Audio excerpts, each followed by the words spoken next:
The wind came down from the mountains like something alive and hungry, tearing through the pines with a sound that could split your skull if you let it.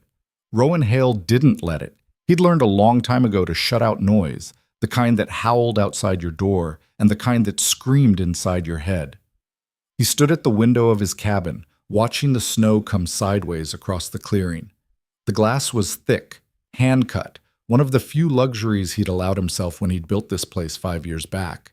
Everything else was function. Rough-hewn logs, a stone fireplace that threw heat like a forge, shelves lined with preserved food, ammunition he hoped he'd never use, and books he'd read until the spines cracked. The isolation suited him. 16 miles from the nearest town, accessible only by a trail that disappeared under snowfall like this. Nobody came up here. Nobody knew to look. That was the point. He turned back to the fire, adding another log. The flames caught quick, hungry. Outside, the storm was getting worse. He'd seen blizzards before. Hell, he'd nearly died in one 10 years back, stumbling through Wyoming with a bullet in his side and blood freezing to his coat. But this one had teeth, the kind that killed livestock and turned men into corpses you didn't find until spring. He was reaching for his coffee when he heard it, a sound that didn't belong to the wind. Rowan froze, every muscle in his body going still the way it used to when he'd hear footsteps outside a camp at midnight. His hand moved without thinking, fingers brushing the rifle propped against the wall. There it was again. Faint, irregular, scratching. Not an animal. Animals didn't scratch like that. Desperate, weak, almost rhythmic, like someone trying to remember how to knock. He grabbed the rifle and moved to the door, careful to stay out of the line of fire if this was some kind of setup. His mind ran through possibilities. Bandits didn't operate in weather like this. Lawmen didn't come alone. Debt collectors wouldn't make it past the first ridge. The scratching stopped. Rowan waited, counting heartbeats. Then he heard something worse than scratching. A voice, barely human, raw and cracked. "Please." One word, spoken like it was the last one left. He unlocked the door and yanked it open. The wind hit him like a fist, driving snow into his face, but he barely felt it because of what he saw on his porch. A woman, collapsed against the doorframe, one hand still raised like she'd been trying to knock. She was small, couldn't have been more than 20, and dressed in clothes that might have been decent once but were now soaked through and torn. Her dress was thin cotton, completely wrong for winter, and her feet were wrapped in what looked like strips of cloth. No coat, no gloves. Hair plastered to her skull, dark with ice. Her lips were blue. "Jesus Christ," Rowan breathed. Her eyes fluttered open, brown, wide, filled with something beyond fear. Terror, maybe. Or the kind of desperation that came after terror, burned itself out. "Don't," she tried to say, but her jaw was shaking too hard. "Don't send me back." Then she collapsed. Rowan caught her before she hit the porch. She weighed nothing. He could feel her bones through the wet fabric, feel the violent shivering that meant her body was still fighting. That was good. When the shivering stopped, that's when you were dying. He kicked the door shut behind him and carried her to the fireplace, his mind already running through what he knew about hypothermia. Strip the wet clothes. Warm her slow. Too fast and you'd shock the heart. He'd seen men die that way, pulled from frozen rivers and thrown next to fires by people who thought they were helping. He set her down on the rug in front of the hearth and started working on her dress. His hands were efficient, mechanical. He'd done this before. Field medicine. Survival situations where modesty was a luxury you couldn't afford. The fabric was so soaked it had frozen in places, and he had to cut through it with his knife. Underneath, she was worse than he'd thought. Bruises, old ones, yellow and green across her ribs. Newer ones on her wrists, dark purple, the size of fingers. Someone had hurt her. Repeatedly. Rowan felt something cold settle in his chest, something he'd spent 5 years trying to bury. He pushed it down and focused on keeping her alive. He wrapped her in wool blankets from his bed, then heated water over the fire. Not boiling, warm. He soaked cloths and pressed them against her neck, her wrists, her core. The places where blood ran close to the surface. She didn't wake up, but her breathing steadied. The shivering started to ease. Rowan sat back on his heels and looked at her. She was young, too young for the kind of damage he'd seen on her body. Her face was delicate in a way that probably got her noticed, got her into trouble. Dark hair, once it dried. Skin that would have been olive-toned without the cold. And those bruises. He stood up and paced to the window, staring out at the storm. Questions were piling up in his head, each one worse than the last. How did she get here? Who was she running from? Why did she say, "Don't send me back," like going back was worse than dying in the snow? He didn't want to know the answers, didn't want to be involved in whatever hell she was running from. But she was here, in his cabin, half dead. And Rowan Hale had done a lot of things he wasn't proud of, but letting a woman freeze to death on his porch wasn't going to be one of them. She woke up 12 hours later. Rowan was at the table, sharpening his hunting knife, when he heard her stir. He didn't turn around, didn't want to spook her. "You're safe," he said quietly. "You're in my cabin, about 16 miles west of Redemption." Silence, then a sharp intake of breath.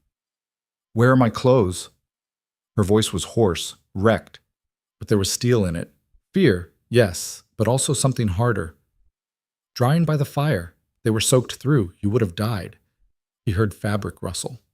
She was checking herself, probably realizing she was wrapped in his blankets and nothing else. "You didn't—" "No," Rowan cut her off. "I didn't." More silence. Then, carefully, "Thank you." He set down the knife and turned to face her. She was sitting up, clutching the blanket to her chest. Her hair had dried into waves around her face, and her eyes were clearer now. Brown, sharp. Taking in everything. The cabin, the weapons on the wall, him. Evaluating threats. "What's your name?" Rowan asked. She hesitated. "Clara."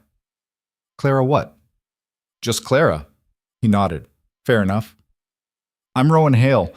This is my home. Storm's still bad out there. You're welcome to stay until it breaks." She watched him, and he could see her trying to figure him out. Mountain man, isolated cabin, woman alone. He'd seen that calculation before, in the eyes of people who'd learned not to trust.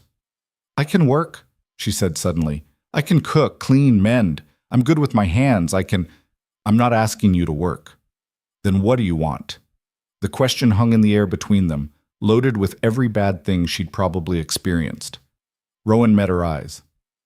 "I want you to rest, eat something, get your strength back. After that, you can tell me what you're running from, or you can leave. Your choice." Clara stared at him like he'd spoken a foreign language.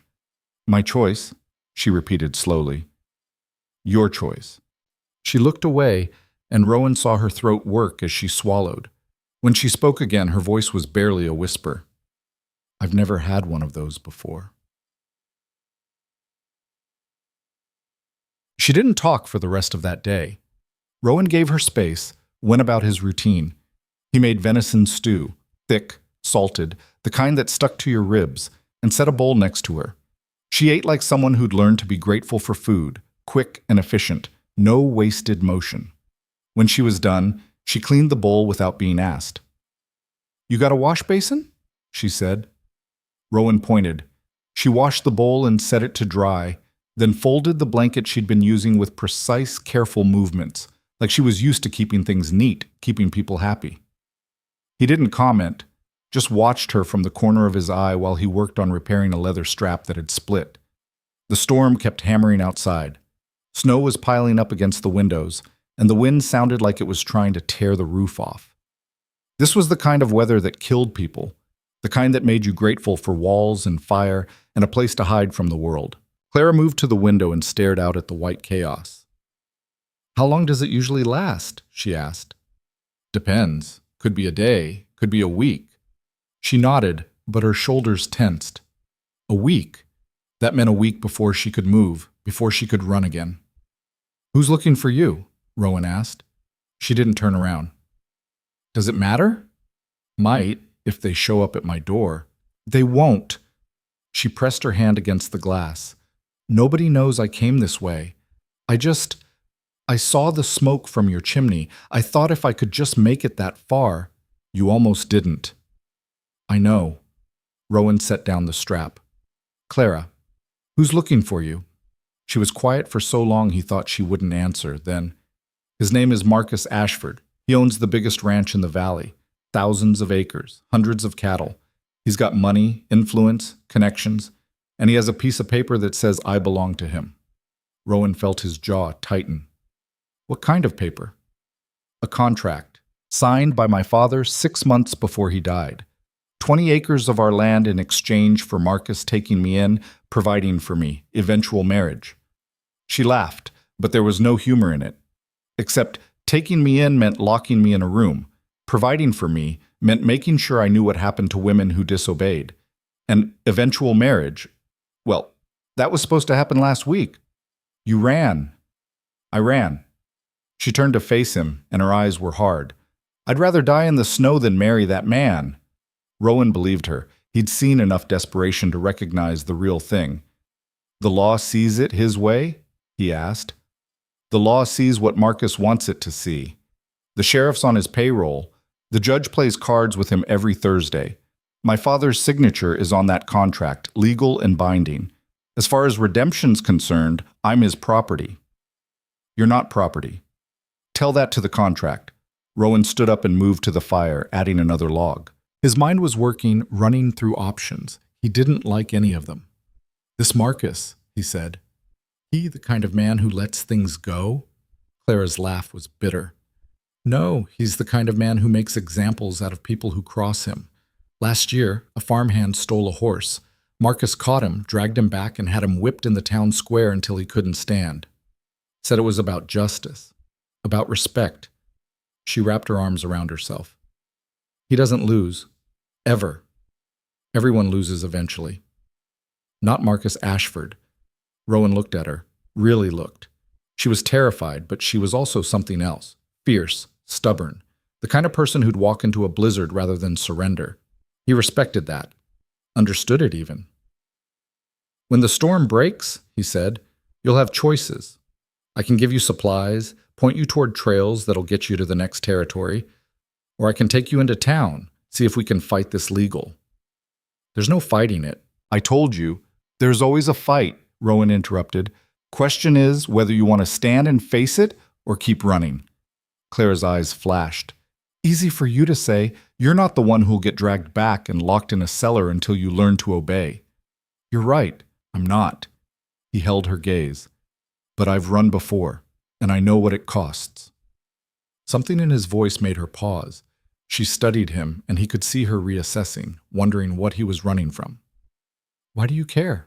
She asked quietly. I don't know, Rowan admitted. Maybe I don't. Maybe I just hate men who think they can own people. There are a lot of men like that. I know. They stood there in silence, the fire crackling between them. Outside, the storm raged on, indifferent to human problems. Finally, Clara spoke. If I stay here, just until the storm breaks, I'll work. I'll earn my keep. You don't have to. Yes, I do. Her voice was firm. I'm not a charity case, and I'm not helpless. Let me help. Rowan considered arguing, then decided against it. She needed this. Needed to feel useful, in control of something. He understood that too. All right, he said. You can help with cooking, mending. Cabin could use some organizing, but you rest when you need to. Deal? Deal. She held out her hand. Rowan shook it. Her grip was stronger than he'd expected. The storm lasted 4 days. During that time, Clara proved herself useful in ways Rowan hadn't anticipated. She was meticulous, organized, efficient. She reorganized his shelves so he could actually find things. She mended clothes he'd been meaning to fix for months. She cooked meals that were simple but good, and she never complained. She also never fully relaxed. Rowan noticed the way she startled at sudden noises, the way she positioned herself so she could always see the door, the way she slept in short bursts, like she was listening for something even in her dreams. Trauma. He recognized it because he carried his own. On the third day, he came back from checking his traps to find her standing at his bookshelf, running her fingers along the spines. You read? He asked. She jumped, hand flying to her chest. Sorry, I shouldn't have. It's fine. You can read whatever you want. She turned back to the books, cautious. I didn't know mountain men read Shakespeare. Most don't. I'm not most. Clearly. She pulled out a worn copy of Hamlet. This was my mother's favorite. Was? She died when I was 12, fever. Clara opened the book and her expression softened. She used to read to me at night, said stories were the one thing nobody could take from you. She was right. Clara looked at him. You read a lot? When I first came up here, it was either read or go crazy from the silence. Books kept me sane, reminded me there were other worlds besides this one. What were you running from? The question was direct, unguarded. Rowan appreciated that. No dancing around it. War, violence, a version of myself I didn't like. He moved to the fire, stirring the coals. Spent 10 years fighting, first in the army, then as a hired gun. Got good at killing, too good. Started to feel like it was all I was. So you stopped. So I stopped, came up here, built this place, made a promise to myself that I wouldn't be that man anymore. Clara set the book down carefully. Does it work, the promise? Most days. And the other days? Rowan looked at her. The other days, I remember why I made it. She nodded slowly, understanding passing between them. Two people running from different hells, finding temporary shelter in the same place. Can I ask you something? Clara said. Go ahead. If Marcus comes here, if he finds me, will you fight? It was the question Rowan had been asking himself since she'd told him her story. The question that kept him up at night, staring at the ceiling while the storm howled outside. I don't know, he said honestly. I'd like to think I could talk him down, use the law, find a way that doesn't involve bloodshed. And if you can't? Rowan didn't answer right away. He looked at his hands, scarred, calloused, capable of terrible things. He'd promised himself he was done with violence, done being the kind of man who solved problems with his fists or a gun. But he also couldn't stomach the idea of standing by while a woman was dragged back into captivity. I don't know, he repeated. Clara watched him for a long moment. Then she said very quietly, Thank you for being honest. On the fourth day, the storm broke. Rowan woke before dawn to silence. Not the howling chaos they'd lived with for days, but actual silence. He went to the window and saw clear sky, stars still visible in the pre-dawn gray. The world was buried under 3 feet of snow, but it was calm. Clara was already awake, standing at the other window. She looked small in one of his old shirts, sleeves rolled up, hair tied back. It's over, she said. Storm is. Rest of it isn't. She turned to face him. I should go, before he finds me. Where will you go? West, maybe California, somewhere he can't reach. That's a long way on foot. I've walked far before. Rowan moved to the table and started making coffee. You could stay. Here? For a while, until you figure out your next move. I've got supplies. This place is defensible, and it's off any map Marcus would think to check. Why would you risk that? Because running yourself to death in the mountains isn't a plan. It's suicide. Clara crossed her arms. I won't be a burden. You haven't been so far. She was quiet, thinking it through. Rowan could see the wheels turning, calculating risk, weighing options. She was smart, practical, and she was terrified, though she hid it well. 1 week, she said finally. I'll stay 1 week, get my strength up, figure out where to go next. But if there's any sign Marcus is coming, any at all, I'm gone. Fair enough. They drank coffee and watched the sun come up over the mountains, painting the snow gold and pink. It was beautiful in the way brutal things sometimes were. Rowan should have known it wouldn't last. They came on the 6th day. Rowan was outside splitting wood when he heard the horses, 3 of them, moving slow through the snow. He set down the axe and watched them approach. The lead rider was a big man, broad-shouldered, wearing a heavy coat and a hat that shadowed his face. The 2 behind him were younger, harder, ranch hands probably, the kind who did what they were told and didn't ask questions. Rowan recognized the type. He'd been that type once. The big man reined his horse to a stop about 20 feet from the cabin. His eyes swept the clearing, taking in the woodpile, the smoke from the chimney, Rowan standing there with an axe in easy reach. Morning, the man said. His voice was deep, pleasant, the kind of voice that could convince you to do something stupid. Name's Marcus Ashford. I'm looking for someone. Rowan's blood went cold, but he kept his face neutral. This is private property. I'm aware. I own most of the property in this valley, actually, but I'm not here to cause trouble. I'm looking for a young woman. Dark hair, about 20 years old.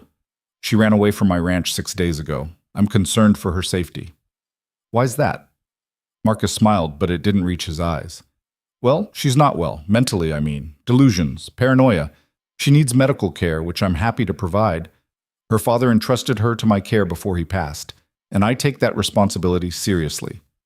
Rowan had heard men lie before. Marcus was good at it, smooth, practiced, almost believable. Almost. Haven't seen anyone, Rowan said. You sure about that? Marcus gestured to the cabin. Smoke from your chimney's been going steady for days, lot of smoke for one man. I like to keep warm. One of the ranch hands shifted in his saddle, hand moving toward his belt. Marcus held up a hand, stopping him. Look, Marcus said, voice still pleasant. I understand you're a private man. I respect that. But this is a legal matter. I have a contract, signed and witnessed, giving me guardianship of Clara Whitlock. If she's here, you're harboring stolen property. People aren't property. The law says otherwise. Marcus reached into his coat and pulled out a folded paper. This document is legal and binding. If you're hiding her, you're breaking the law. I'd hate for there to be consequences. Rowan looked at the paper, then at Marcus. Get off my land. The pleasant mask slipped. Just for a second, but Rowan saw what was underneath. Cold, calculating, used to getting what he wanted. I'll be back, Marcus said quietly, with the sheriff. And when I return, if I find her here, you'll both regret it. He turned his horse and rode back down the trail, the two ranch hands following. Rowan watched until they disappeared into the trees. Then he went inside. Clara was pressed against the wall next to the window, face white, shaking. You heard, Rowan said. She nodded. I have to run. Now. You won't make it a mile in this snow. Then I'll die trying. Her voice cracked. You don't understand what he'll do. I understand.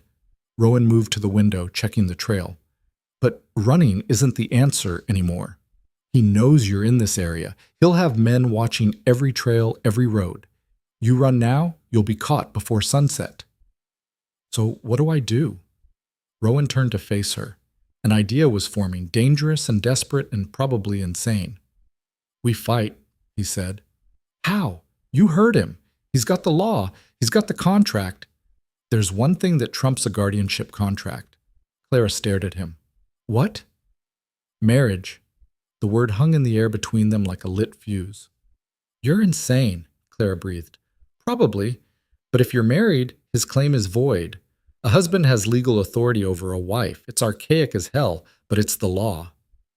Married to who? Rowan held her gaze. Me, Clara laughed, high and disbelieving. You don't even know me. Doesn't matter.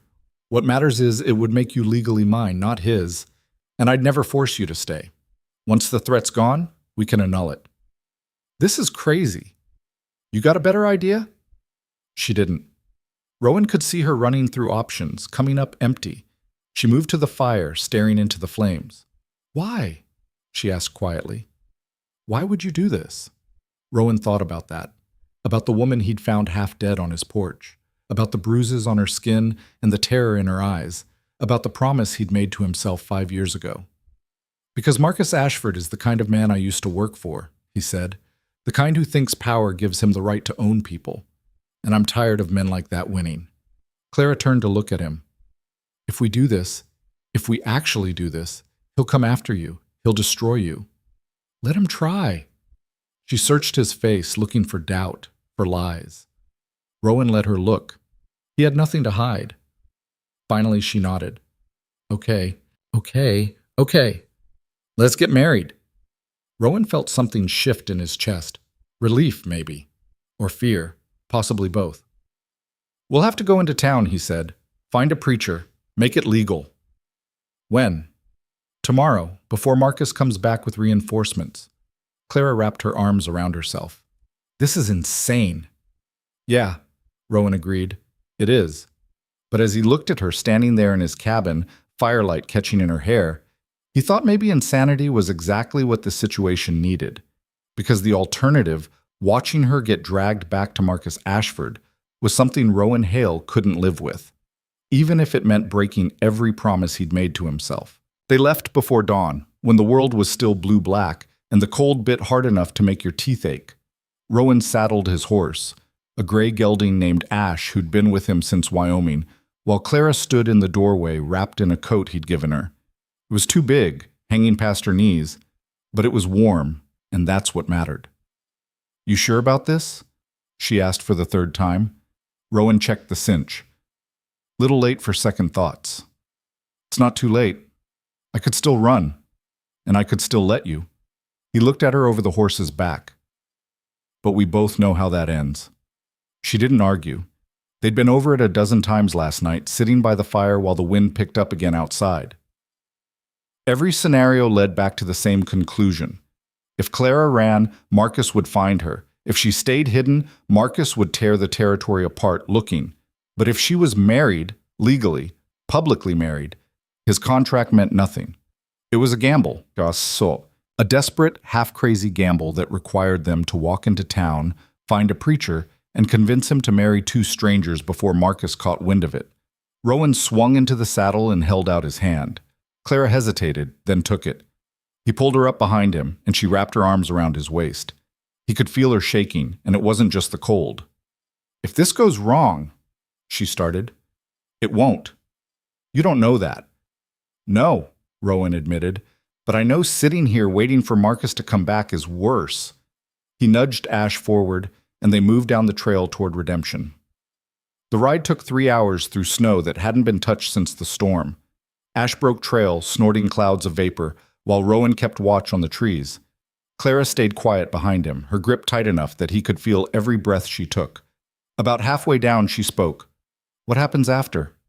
"After what?" "After we're married. What happens to us?" Rowan had been thinking about that. "We stay married long enough to make sure Marcus can't touch you. Few months, maybe. Then we annul it, you go wherever you want to go, and I go back to my mountain." Just like that. Just like that. "And if I don't want to go anywhere?" He glanced back at her. "What do you mean?" "I mean, what if I want to stay? At the cabin. Not as your wife, but as, I don't know, a tenant, a partner, someone who pulls her weight." Rowan turned back to the trail. "Why would you want that?" "Because I've spent my whole life being traded between men who thought they owned me. My father, Marcus, even you, in a way. You're using marriage as a legal shield. I get why. I'm grateful. But when this is over, I want to choose where I go and what I do. And maybe what I choose is a quiet life in the mountains where nobody tells me who to be." There was something raw in her voice, something that went deeper than fear of Marcus. Rowan understood it because he'd felt it himself when he'd first come up here. The bone-deep exhaustion of pretending to be what other people needed. "If that's what you want," he said quietly, "then we'll figure it out." "You mean that?" "I don't say things I don't mean." She rested her forehead against his shoulder, just for a second. "Thank you." They didn't talk much after that. The trail grew steeper as they descended, and Rowan had to concentrate on keeping Ash from slipping on ice. Clara held on, trusting him to get them there safely. It occurred to Rowan, somewhere between the pine groves and the valley floor, that trust was a strange thing. He'd known this woman less than a week. She'd shown up half dead on his porch, told him a story about a powerful man who claimed to own her, and now here they were riding toward a marriage that could blow up both their lives. And somehow, despite everything, he believed her. Believed she was telling the truth about Marcus. Believed she deserved better than what the world had handed her. Maybe that made him a fool. Or maybe it just made him tired of watching people with power crush people without it. Redemption came into view just after 9. It wasn't much. A main street lined with wooden buildings, a church with a crooked steeple, a saloon that probably saw more business than the general store.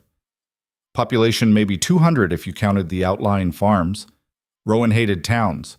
Too many people, too many questions, too many memories of who he used to be. But Clara needed this. So he steered Ash down the main street and tried not to notice the stairs. They got plenty. A mountain hermit was unusual enough. A mountain hermit with a woman riding behind him was downright scandalous. "Where's the preacher?" Clara whispered. "Church, probably. End of the street." They rode past the saloon, the mercantile, the boarding house. A few people stopped to watch. Rowan recognized some of them from his rare trips into town for supplies. The blacksmith, the widow who ran the boarding house, a ranch hand who'd tried to pick a fight with him once and learned better. No sign of Marcus or his men. That was good. That meant they still had time. The church was small, white-painted wood that had seen better days. Rowan tied Ash to the hitching post and helped Clara down. Her legs were shaky from the ride, and she had to grab his arm to steady herself. "You all right?" he asked. "No, but I will be." They walked up the steps together. Rowan pushed open the door and they stepped into dimness that smelled like old wood and candle wax. The preacher was at the altar arranging hymn books. He looked up when they entered. A small man, maybe 60, with wire-rimmed glasses and thinning hair. His expression went from curious to concerned in about 2 seconds. "Can I help you?" he asked. "We need to get married," Rowan said. The preacher blinked. "I'm sorry?" "Married. Today. Now, if possible." Well, that's..." The preacher looked between them, clearly trying to figure out what was happening. "Do you have a license?" Rowan felt his stomach drop. He'd forgotten about that. "Where do we get one?" "County clerk's office, but it's closed today. Won't open until Monday." Monday was 3 days away. 3 days for Marcus to organize, to plan, to come back with the sheriff and drag Clara away before Rowan could do anything about it. "There has to be another way," Clara said. The preacher set down the hymn books. "I'm afraid not. Colorado law requires a license. Without it, any marriage I perform wouldn't be legal." "What if we had witnesses?" Rowan pressed. "What if we made it official some other way?" "I'm sorry, I truly am, but I can't break the law, even for..." He paused, looking at Clara more closely. "Wait, you're Clara Whitlock, aren't you?" Clara went rigid. "How do you know that?" "Marcus Ashford was here yesterday. Said you'd run away. Said you were sick, needed help. He's offering a reward for information about your whereabouts." "How much?" Rowan asked. $50. It was a fortune for most people in this town. Enough to feed a family for months. Enough to make people overlook questions about why a grown woman would need to be dragged home against her will. The preacher was watching them carefully now. "Is he lying about you being sick?" Clara's hands clenched. "I'm not sick. I'm trying to escape a contract my father signed without my consent. Marcus wants to marry me, but not because he loves me, because I come with land and because he likes owning things." "The contract is legal," the preacher said carefully.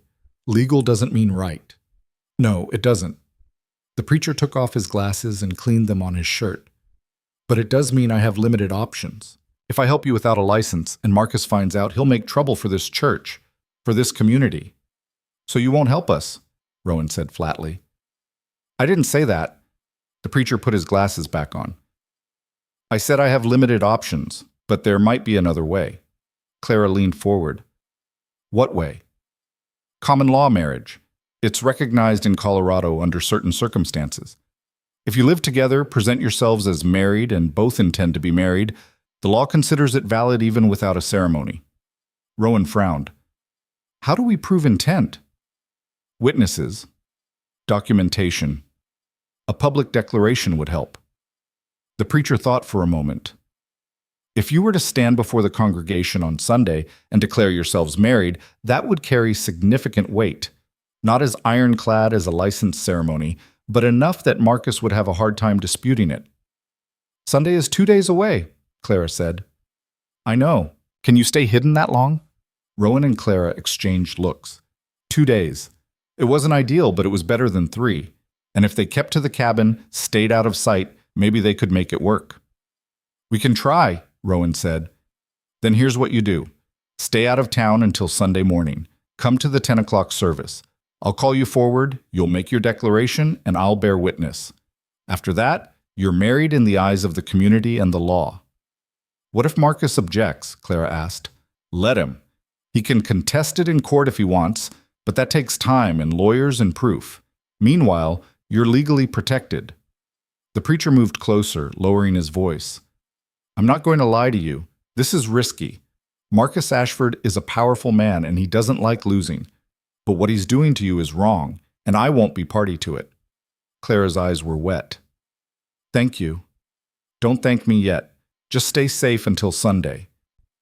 They left the church and climbed back on Ash. Rowan was turning the horse toward the trail when someone called out. Rowan Hale! He turned. A man was walking toward them from the saloon, tall, thin, wearing a star on his vest. The sheriff. Name was Garrett, if Rowan remembered right. He'd seemed decent enough on past visits, but that was before Marcus Ashford put money on the table. Sheriff, Rowan said neutrally. Garrett stopped a few feet away, hand resting casual on his gun belt. Heard you might be in town. Wanted to have a word. About what? About the woman you're carrying. Garrett nodded at Clara. That's Clara Whitlock, isn't it? Maybe. Maybe isn't an answer. Marcus Ashford filed a report yesterday. Says she's run away from his care. Says he's got legal guardianship. He's lying, Clara said. Garrett's eyes flicked to her. That's not what the paperwork says. Paperwork can say anything, Rowan cut in. Doesn't make it true. Maybe not, but it makes it legal. Garrett shifted his weight.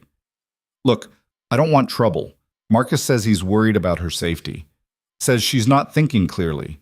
All I'm asking is that you bring her in. Let us sort this out proper. Sort it out how? Rowan asked. By handing her over to a man who beats her? I don't know anything about that. Look at her wrists. Garrett hesitated, then did. Even from a distance, the bruises were visible, faded, but still there, finger-shaped marks that told their own story. Something shifted in the sheriff's expression. Not much, but enough that Rowan saw doubt creep in. Those could be from anything, Garrett said, but his voice had lost its certainty. They're from Marcus Ashford, Clara said. From the night I told him I wouldn't marry him. He locked me in the cellar for 3 days. No food, no light. When he finally let me out, he said next time would be worse. Garrett looked uncomfortable. You got proof of that? Just the bruises. And the fact that I'd rather die in a blizzard than go back to him. That tell you anything? The sheriff was quiet for a long moment. Then he sighed. Look, he said, I believe you might be telling the truth, but belief isn't evidence. Marcus has a legal document. You've got a story. In the eyes of the law, he wins. What if she was married? Rowan asked. Garrett's eyebrows went up. Married to who? Me. The sheriff stared at him. Then he started laughing. Not mean, just surprised. You're joking. Do I look like I'm joking? Garrett's smile faded.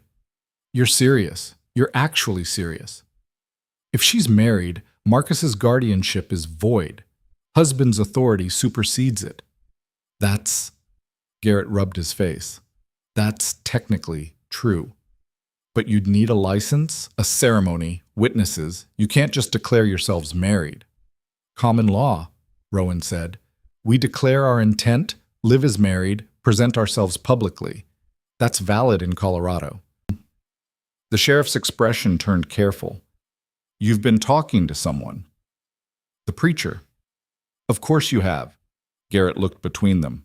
Let me guess, you're planning to make your declaration on Sunday. Rowan didn't answer. He didn't have to. This is a mess, Garrett muttered. Marcus is going to lose his mind. That's his problem. No, it's going to be everyone's problem, mine especially. The sheriff stepped closer, lowering his voice. Listen to me. If you do this, if you actually go through with this, Marcus will fight it. He'll drag you to court. He'll make your life hell. He's got money, influence, friends in high places. You're a hermit who lives on a mountain. Who do you think wins that fight? Maybe neither of us, Rowan said. But at least she'll be free while we're fighting it. Garrett looked at Clara. This what you want? To tie yourself to a man you barely know just to escape Marcus? Yes, Clara said without hesitation. Even though it might not work? Even though he could still drag you to court? Even though. The sheriff was quiet. Then he shook his head. You're both crazy. Probably, Rowan agreed. All right, here's what's going to happen. I'm going to tell Marcus I haven't seen you. I'm going to suggest he check the eastern trails, maybe toward Denver. That'll buy you a day, maybe two. After that, I can't help you. If he comes with a court order, I have to enforce it. Understand? Rowan studied him. Why are you helping us? Because I've known Marcus Ashford for 10 years and I know what kind of man he is, and because those bruises on her wrist tell me everything I need to know about his guardianship. Garrett tipped his hat. But this conversation never happened. Clear? Clear. Good. Now get out of town before someone else sees you. Rowan didn't need to be told twice. He turned Ash and headed for the trail at a trot. Clara held on tight, and neither of them spoke until they were back in the trees. Do you think he meant it? Clara asked. About helping us? I think he meant it about not liking Marcus. Whether that translates to actual help, we'll see. They rode in silence for a while. The sun was higher now, turning the snow blinding bright. Rowan's eyes hurt, and his back was starting to ache from the long ride. Behind him, Clara shifted her weight, trying to get comfortable. 2 days, she said quietly. 2 days. And then we're married. Yeah. That doesn't scare you? Rowan thought about that. Should it? I don't know. Most people take longer to decide. Most people aren't trying to outrun a contract that treats them like livestock. Clara laughed, short and sharp. Fair point. They made it back to the cabin by mid-afternoon. Rowan took care of Ash while Clara went inside to start a fire. By the time he came in, she had coffee brewing and was cutting venison for stew. You don't have to cook, he said. I know, but sitting still makes me think, and thinking makes me panic, so I'd rather keep busy. Rowan understood that. He grabbed the axe and went back outside to split wood. Physical labor helped. Kept your hands occupied, your mind focused on the immediate task. Swing, split, stack. Swing, split, stack. The rhythm was soothing. He was halfway through the pile when Clara came out. Can I ask you something personal? She said. Rowan set down the axe. Go ahead. That promise you made. About not being violent anymore. How hard is it to keep? He wiped sweat from his forehead despite the cold. Some days it's easy. Some days it feels like the only thing holding me together. What about yesterday, when Marcus was here? Yesterday was hard, but you didn't break it. No. Clara picked up a split log and added it to the stack. What would make you break it? Rowan looked at her. I don't know. Haven't found that line yet. What if Sunday doesn't work? What if Marcus finds a way to take me anyway? Then we'll figure out the next step. And if there is no next step? He picked up the axe again. There's always a next step. You just have to be willing to take it. She watched him work for a while, then went back inside. Rowan kept splitting wood until his shoulders burned and his hands were numb. When he finally stopped, the sun was setting and the temperature was dropping fast. He carried the wood inside and found Clara asleep on the bed, still wearing her boots. She was curled on her side, one hand tucked under her cheek. She looked young like that. Vulnerable. Rowan grabbed a blanket and laid it over her. She stirred, but didn't wake. He should sleep too. Tomorrow would be a long day, staying alert, watching for any sign of Marcus or his men. But his mind was too wired, too full of variables and possibilities. Instead, he sat by the fire and cleaned his rifle. Not because he planned to use it, just because the routine was familiar, comforting. Halfway through, Clara's voice came from the bed. You're not sleeping. Neither are you. I was. Then I woke up and you were sitting there looking like you're preparing for war. Rowan set down the rifle. Just being ready. Clara sat up, the blanket pooling around her waist. Her hair was loose, falling around her shoulders. Can I tell you something? Sure. I'm scared. I know. No, I'm not just scared of Marcus. I'm scared this won't work. I'm scared we'll stand up in that church and declare ourselves married, and it won't matter because he'll find some loophole or pay off the right people or just take me anyway. And I'm scared that if that happens, you'll try to stop him and you'll break your promise and it'll be my fault. Rowan moved to the bed and sat on the edge. Listen to me. Whatever happens on Sunday, whatever happens after, it's not your fault. You didn't ask for any of this. You didn't ask for a father who'd trade you like property or a man who'd treat you like a possession.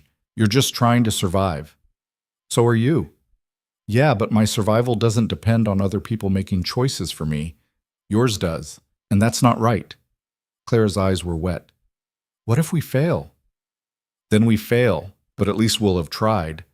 She wiped her eyes with the back of her hand. You're a strange man, Rowan Hale. I've been called worse. She almost smiled. Then she lay back down, and Rowan went back to the fire. The next day crawled by. Rowan kept watch from the windows while Clara paced the cabin, too nervous to sit still. Every sound made her jump. Wind in the trees, snow sliding off the roof, ash moving in the small barn Rowan had built. This is torture, she said around noon. I know. How do you do it? Just sit and wait? Practice. She laughed humorlessly.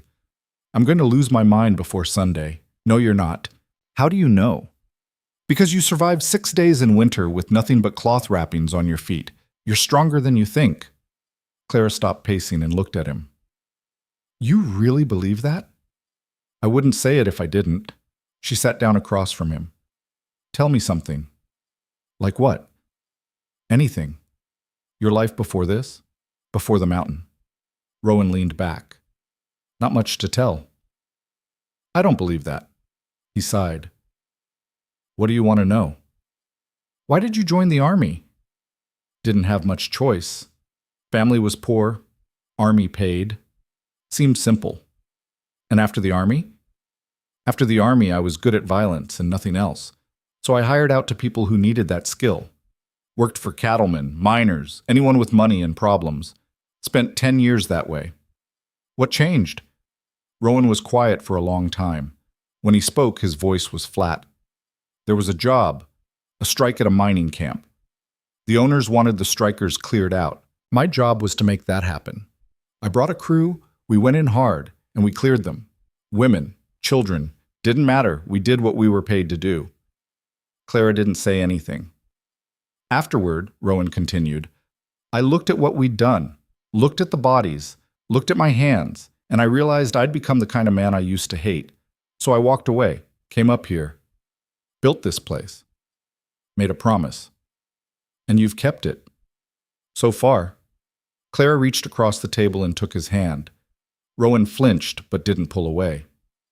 Thank you, she said. For what? For telling me. For trusting me with that. He looked at their joined hands. Her skin was soft despite the calluses. His was scarred and rough. They didn't match, but somehow they fit. We should sleep, he said. Tomorrow's going to be long. Will you stay close? I don't want to be alone. Rowan nodded. They made up separate beds near the fire, close enough that they could hear each other breathe. Clara fell asleep first, her breathing evening out. Rowan lay awake, watching shadows dance on the ceiling, and thought about Sunday. About standing in front of a room full of strangers and declaring himself married to a woman he'd known less than 2 weeks. About what would happen if Marcus contested it. About whether he could really keep his promise if things went wrong. He fell asleep sometime after midnight, and when he woke, pale winter light was streaming through the windows. Sunday had arrived. It may be 50 yards when someone called out. Clara? Clara Whitlock? Rowan felt her go rigid against him. He didn't turn around, just kept Ash moving at a steady walk, not too fast. Running would draw attention. Clara, is that you? A woman's voice. Older. Clara's breathing had gone sharp and thin. Don't look, Rowan murmured. Keep your head down. But it was too late. The woman was crossing the street, moving toward them with purpose. She was maybe 60, heavy-set, wearing an apron over her dress. A shopkeeper's wife, probably. The kind who made it her business to know everyone. Clara Whitlock, you stop right there! Rowan reined Ash to a halt. No point in making a scene. He felt Clara's hands tighten on the saddle horn. The woman reached them, breathing hard. Her face was flushed, eyes wide with something between shock and excitement. Gossip in the making. I knew it, the woman said. I told Martha you'd come crawling back eventually. Does Marcus know you're here? Mrs. Brennan, Clara said quietly. Please. Please nothing. You've got the whole town in an uproar, girl. Running off like that, making everyone worry. Marcus has been beside himself. I'm sure he has, Clara said, and there was an edge to her voice now. Mrs. Brennan's eyes shifted to Rowan, taking him in for the first time. Who's this? My husband, Clara said. The words landed like a gunshot. Mrs. Brennan's mouth fell open, working soundlessly for a moment before she found her voice. You're what? You heard her, Rowan said. We just came from Reverend Hayes, married 10 minutes ago. That's impossible. Your promise to Marcus, there's a contract. There was a contract, Clara corrected. It's void now. Mrs. Brennan looked between them, her face cycling through shock, confusion, and finally settling on righteous anger. This is an outrage. Marcus will never allow it. The sheriff can read the marriage certificate same as anyone, Rowan interrupted. The law is pretty clear. A wife belongs to her husband, not her former guardian. This is fraud. Deception. She pointed at Rowan. You took advantage of a confused girl. I'm not confused, Clara said, louder now. Other people were starting to notice, heads turning, conversations stopping. I married him because I wanted to, because it was my choice. Your choice? Mrs. Brennan's voice rose. Your father made a sacred agreement with Marcus Ashford. You have no right to dishonor that. My father sold me, Clara shot back, and I'm done being property. The street had gone quiet. Maybe 20 people watching now, drawn by the commotion. Rowan could feel their eyes on him, weighing, judging. He didn't like it. Too exposed. Too many variables. We're leaving, he said. He urged Ash forward. Mrs. Brennan grabbed the bridle. You're not going anywhere. Someone fetch the sheriff. Rowan's hand moved to his belt, resting on the handle of his knife. Not a threat, just a reminder. Ma'am, he said quietly, let go of my horse. Mrs. Brennan saw something in his eyes that made her step back. Her hand fell away. This isn't over, she hissed. Marcus will hear about this. Everyone will hear about this. Good, Clara said. Let them hear. Rowan kicked Ash into a trot, putting distance between them and the growing crowd. He could hear voices rising behind them. Shock, speculation, someone laughing. By noon, the whole town would know. By evening, Marcus would know. They had maybe hours before hell came for them. They made it back to the cabin by early afternoon. Rowan spent the first hour checking his defenses, windows, doors, sight lines. He'd built this place to be defensible if it came to that, but he'd never actually expected to need it. Clara watched him work, saying nothing. She'd been quiet since they left town, processing everything, the weight of what they'd just done. You should eat something, Rowan said. I'm not hungry. Eat anyway. You'll need your strength. She didn't argue, just moved to the kitchen area and started preparing food with mechanical efficiency. Rowan could see her hands shaking. Talk to me, he said. About what? Whatever you're thinking. Clara set down the knife she'd been using to slice bread. I'm thinking we just painted a target on your back. I'm thinking Marcus is going to come here with everything he has. I'm thinking you're going to get hurt because of me. I knew the risks. Did you? She turned to face him. Did you really? Because Marcus doesn't just hurt people, Rowan. He destroys them, completely. And now you're in his way. I've been in worse spots. Have you? Because I've seen what he does to people who cross him. Last summer, a farmer refused to sell Marcus his land. Marcus bought out the man's debts, foreclosed on his mortgage, and had him evicted. The farmer hung himself 3 weeks later. Rowan felt something cold settle in his chest. That won't happen to us. You don't know that. No. But I know I won't let him take you back. Clara's eyes filled with tears, but she blinked them away angrily. Why? Why do you care so much? You don't even know me. Maybe not, but I know enough. That's not an answer. Rowan crossed to the window, looking out at the snow-covered clearing. How did he explain it? The way something had shifted in him when he'd seen her on his porch, half dead and still fighting. The way her story had reminded him of every injustice he'd witnessed, every abuse of power he'd been complicit in during his years as a hired gun. I spent a decade working for men like Marcus, he said finally, rich men who thought money gave them the right to do whatever they wanted. I helped them do it, enforced their will, hurt people who got in their way. He turned to look at her. I can't undo that, can't bring back the people I hurt, but I can stand up to one more bastard who thinks he owns the world. Even if it costs you everything? Yeah, even then. Clara stared at him, and something in her expression cracked. She crossed the room in 3 quick steps and wrapped her arms around him. Rowan froze, caught off guard. He couldn't remember the last time someone had hugged him. 5 years? Longer? Slowly, he returned the embrace. She was shaking. "Thank you," she whispered against his chest. "Thank you for seeing me as a person." Rowan didn't know what to say to that, so he just held her until the shaking stopped. They came at sunset. Rowan heard them before he saw them. Horses, moving slow but steady up the trail. He grabbed his rifle and moved to the window. 6 riders this time. Marcus in the lead, the sheriff beside him, 4 ranch hands behind, all armed.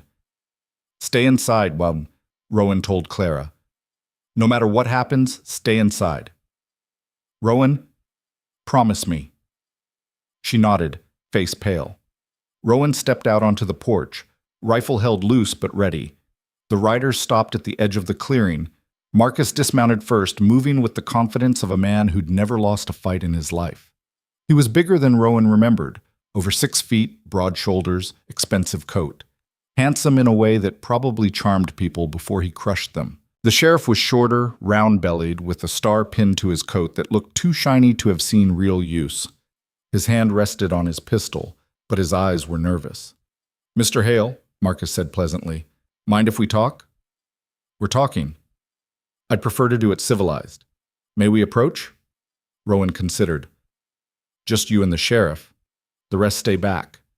Marcus nodded to his men, then walked forward with the sheriff trailing behind. They stopped about 10 feet from the porch. "Hell of a thing you did today," Marcus said. "Marrying my ward without permission." "She's not your ward anymore. According to you, according to the law, that's debatable." "No debate. Marriage trumps guardianship. Every lawyer in the territory will tell you the same." Marcus smiled. It didn't reach his eyes. "Maybe. Or maybe we'll find out that marriage was entered into under false pretenses. Coercion, perhaps. A confused young woman, traumatized by her father's death, taken advantage of by an isolated mountain man with questionable motives. That's not what happened, isn't it? How long did you know Clara before you married her? A week? Less? Seems awfully convenient." The sheriff cleared his throat. "Mr. Hale, I'm going to need to speak with Miss Whitlock." "Mrs. Hale," Rowan corrected. "To verify this marriage was consensual." "You can verify with Reverend Hayes. He performed the ceremony." "Already did," Marcus said. "Hayes confirmed it, reluctantly, but he also expressed concerns about Clara's state of mind.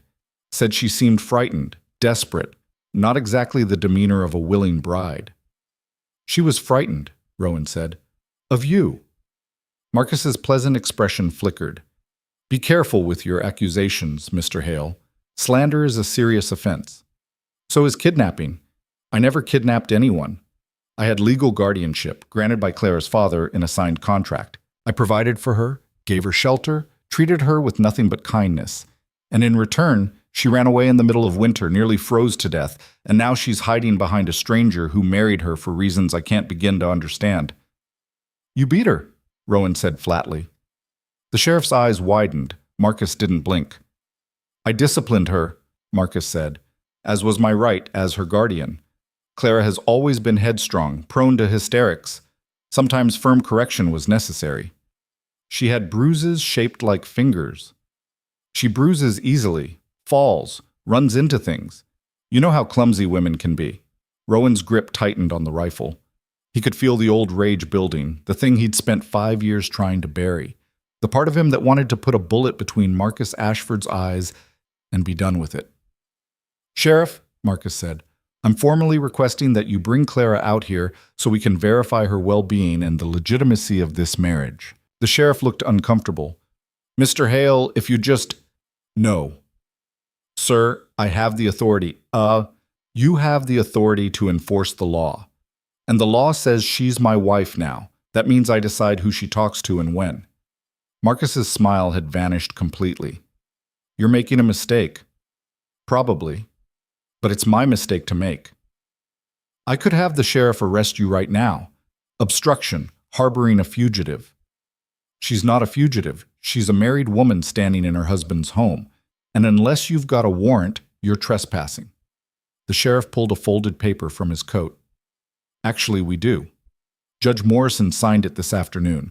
Authorizes us to enter your property and question Clara Whitlock regarding—" The cabin door opened. Clara stepped out onto the porch.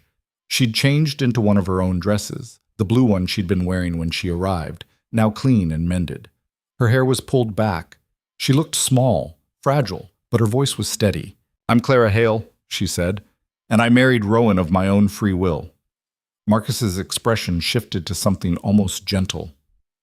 "Clara, sweetheart, I know you're confused right now, but you need to come home. We can work through this. I forgive you for running away. I don't want your forgiveness.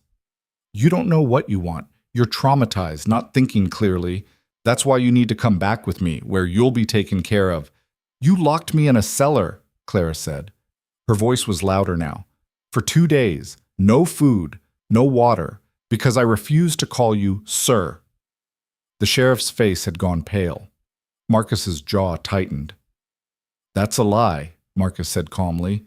"Clara, why would you— You hit me when I tried to leave, broke 2 of my ribs. I still have the bruises." "Sheriff, she's clearly delusional." "I'm not delusional," Clara snapped. "I'm done lying for you, done pretending you're anything other than what you are." Marcus took a step forward. Rowan brought the rifle up, not quite pointing it, but close enough. "That's far enough," Rowan said. Marcus stopped. His pleasant mask was completely gone now, replaced by something cold and calculating. "You're going to regret this. Both of you." "Maybe, but we'll regret it together." The sheriff looked between them, clearly out of his depth. "Look, maybe we should all calm down." "Calm?" Marcus turned on him. "I have a legal contract, a warrant, and you're standing there letting this criminal keep my property." "She's not property!" Rowan's voice cut through like a whip. "She's a person, a human being with rights. And whether you like it or not, she's made her choice." "Her choice doesn't matter. The law says she's married to me now, which means you've got no claim." Marcus's eyes blazed. "We'll see about that. I'll take this to every court in the territory. I'll prove this marriage is fraudulent. And when I do, when I get her back, I'll make sure she understands the price of defiance." "Is that a threat?" the sheriff asked nervously. "It's a promise." Marcus mounted his horse. "You've got 1 week, Hale. 1 week to enjoy playing house. After that, I'm bringing lawyers, judges, and anyone else I need to tear apart this sham marriage and take back what's mine." "She was never yours." Marcus smiled, and it was the cruelest thing Rowan had ever seen. "She was always mine. The moment her father signed that contract, she became my property. A piece of paper you tricked a scared preacher into signing won't change that." He wheeled his horse around and rode off, his men following. The sheriff lingered, looking apologetic. "I'm sorry," he said quietly. He owns half the town. I can't—" "I know," Rowan said. "Get off my property." The sheriff left. Clara stood on the porch, shaking, not from cold, from rage or fear or both. Rowan set down the rifle and moved to her side. "You all right?" "No." Her voice was raw. "But I'm not going back to him, ever, even if it means—" She stopped, swayed. Rowan caught her as her knees buckled. "Clara?" Her skin was burning. Even through her dress, he could feel the heat radiating off her. "I don't feel well," she mumbled. Then her eyes rolled back and she collapsed. Rowan caught her before she hit the ground, his heart hammering. Her skin was like fire, her breathing shallow and rapid. He carried her inside and laid her on the bed, his mind racing through possibilities. Fever. Bad one. But from what? She'd been fine this morning. Tired, stressed, but fine. He pressed his hand to her forehead, burning up. Her pulse was thready, too fast. She was soaked with sweat. "Clara, can you hear me?" No response. She'd gone completely limp. Rowan ran to his medical supplies, basic stuff, what he'd learned in the army. Willow bark for fever, clean water, cloth for cold compresses. He worked fast, stripping off her sweat-soaked dress, wrapping her in dry blankets, pressing cool cloths to her forehead and neck. Her temperature kept climbing. By midnight, she was delirious, thrashing in the bed, mumbling words he couldn't understand. Her skin had taken on a grayish tint, and her breathing was labored. Rowan had seen pneumonia before. had seen how fast it could kill, especially in someone already weakened by stress and cold and everything Clara had been through. She was dying. The thought hit him like a punch to the gut. After everything, the storm, the escape, the marriage, standing up to Marcus, she was going to die in his bed from a fever he couldn't control. "No," Rowan said out loud. "No, you don't get to do this. You don't get to survive a blizzard and then die from a fever." He worked through the night, changing compresses, forcing water between her lips when she was coherent enough to swallow, monitoring her temperature. It kept climbing. By 2 in the morning, she was burning so hot he could barely touch her. By 4, she'd stopped thrashing and gone still. Too still. Rowan pressed his fingers to her throat, feeling for a pulse. It was there. Barely. Faint and irregular. "Clara." He leaned close, speaking directly into her ear. "You stay with me. You hear me? You stay." No response. He tried everything he knew. Ice from outside, packed around her to bring the fever down. More willow bark tea, though she could barely swallow. He even tried prayers, though he hadn't prayed in 15 years and wasn't sure anyone was listening. Nothing worked. As dawn broke, Rowan sat beside the bed and faced the truth he'd been avoiding. She needed a doctor. Real medicine. Things he didn't have and couldn't provide. The nearest doctor was in Redemption. Rowan looked at Clara's pale face, at the shallow rise and fall of her chest. If he took her to town, Marcus would be waiting. Would use her illness as proof that Rowan had endangered her, that the marriage was invalid, that she needed to be returned to his care. But if he didn't take her to town, she would die. The choice wasn't really a choice at all. Rowan wrapped Clara in every blanket he had, lifted her carefully and carried her outside. Ash was in the small stable, rested and fed. He saddled her with one hand, Clara cradled against his chest with the other. The ride to Redemption took 3 hours. Clara didn't wake once. Her breathing got shallower with each mile. Rowan pushed Ash as hard as he dared, but the snow was deep and the trail treacherous. By the time he reached the outskirts of town, the sun was high, and his arms were numb from holding her. People saw him immediately, started pointing, whispering. By the time he reached the doctor's office, a crowd had gathered. Rowan kicked the door open without knocking. The doctor was an older man, silver-haired, with steady hands and sharp eyes. He looked up from his desk, startled, then saw Clara and immediately stood. "What happened?" "Fever. Started last night. She's getting worse." The doctor moved fast, clearing his examination table. "Put her here." Rowan laid Clara down gently. She looked small on the table, almost childlike. The doctor pressed his fingers to her neck, checking her pulse, then pulled back her eyelids, checking her pupils. "How long has she been like this?" 8 hours, maybe more." "Has she been conscious at all?" "Not for the last 4 hours." The doctor's expression darkened. He pulled out a stethoscope, one of the new ones, gleaming metal and rubber, and listened to her lungs. "Pneumonia," he said. "Advanced. She's filled with fluid." "Can you help her?" "I can try, but I'll need time, and I'll need her to fight." Rowan stepped back, giving the doctor room to work. His hands were shaking. He realized he was still wearing his coat, still had his rifle slung over his shoulder.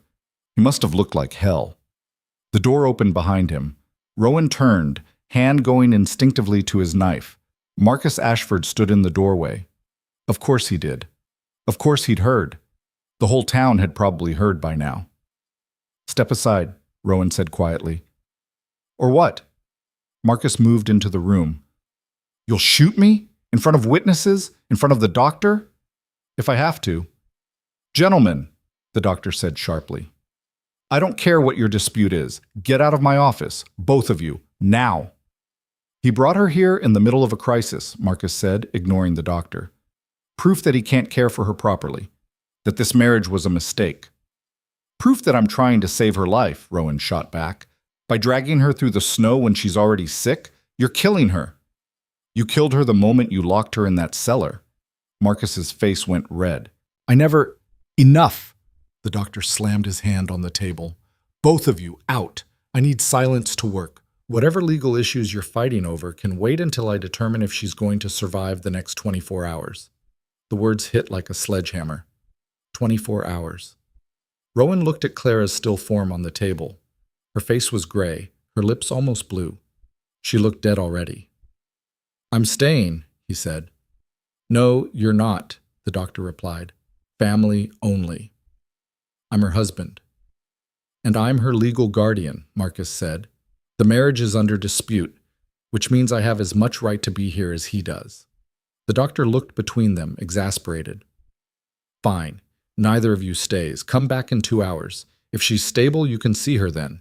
But 2 hours, the doctor repeated, or I'll have the sheriff remove you both. Rowan wanted to argue, wanted to plant himself in that room and refuse to move, but the doctor was right. He'd only be in the way. He took one last look at Clara, memorizing her face, just in case. Then he turned and walked out. Marcus followed him into the street. The crowd had grown larger, maybe 40 people now, all watching, all waiting to see what would happen. This is your fault, Marcus said. His voice was loud enough for everyone to hear. You seduced her, married her without proper consideration, and now she's dying because you couldn't provide adequate care. She's dying because you beat her half to death, Rowan said. Gasps from the crowd. Marcus's face went purple. That's slander. I'll have you arrested. Arrest me then. But everyone here knows the truth. They've known it all along. They just didn't want to admit they were afraid of you. Marcus stepped closer, lowering his voice so only Rowan could hear. When she dies, and she will die, I'm going to destroy you. I'll take everything you own. I'll make sure you rot in prison. And when you get out, if you get out, you'll spend the rest of your life wishing you'd never met Clara Whitlock. If she dies, Rowan said quietly, you won't have to destroy me, because I'll already be gone. Running away again? No, coming for you. They stood there in the street, locked in a silent battle of wills. The crowd had gone completely quiet, sensing the violence simmering just beneath the surface. Finally, Marcus smiled. 2 hours. We'll see who's standing then. He walked away, his boots crunching in the snow. Rowan stood alone in the street, watching him go. His hands were shaking, not from fear, from the effort of not putting a bullet in Marcus Ashford's back. He'd made a promise to himself 5 years ago. No more violence, no more killing. But as he stood there in the cold, listening to the whispers of the crowd, feeling the weight of Clara's life hanging in the balance, Rowan wondered if some promises were meant to be broken. The 2 hours stretched into an eternity. Rowan waited outside the doctor's office, leaning against the wall where he could watch the door. People passed by, some openly staring, others pretending not to notice. He ignored them all. His focus was on that closed door and what was happening behind it. Marcus had disappeared somewhere into town, probably gathering his people, preparing his next move. Let him. Rowan didn't care about Marcus right now. He cared about whether Clara would still be breathing when that door opened. An hour in, a woman approached. She was younger than Mrs. Brennan, maybe 30, with kind eyes and flour on her apron. She held out a tin cup. Coffee, she said. Thought you might need it. Rowan took it, surprised. Thank you. My name's Sarah. Sarah Michaels. I knew Clara's mother, back before she passed. She glanced at the doctor's door. Is it true what they're saying, that you married her?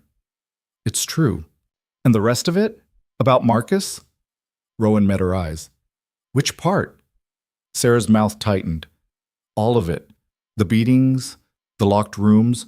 We all heard stories, but Marcus, he's powerful. Nobody wanted to believe it. Or maybe we just didn't want to act like we believed it. That make you complicit? Yes. She didn't flinch from the accusation. It does. And I'll have to live with that. But if she makes it through this, if you can keep her safe from him. She paused. There are people in this town who'll stand with you. Not everyone's in Marcus's pocket. Could have used that support a week ago. I know, but fear makes cowards of good people. Sarah touched his arm briefly. I hope she lives. Clara deserves better than what this town gave her. She walked away before Rowan could respond. He drank the coffee. It was bitter and strong and exactly what he needed. When the 2 hours finally ended, the doctor opened the door. He looked exhausted, his sleeves rolled up, his hands freshly washed. She's alive, he said. Rowan felt his knees nearly buckle with relief. Can I see her? In a minute. Let me explain her condition first. The doctor gestured for Rowan to step inside. She has severe pneumonia. Her lungs are badly inflamed, filled with fluid.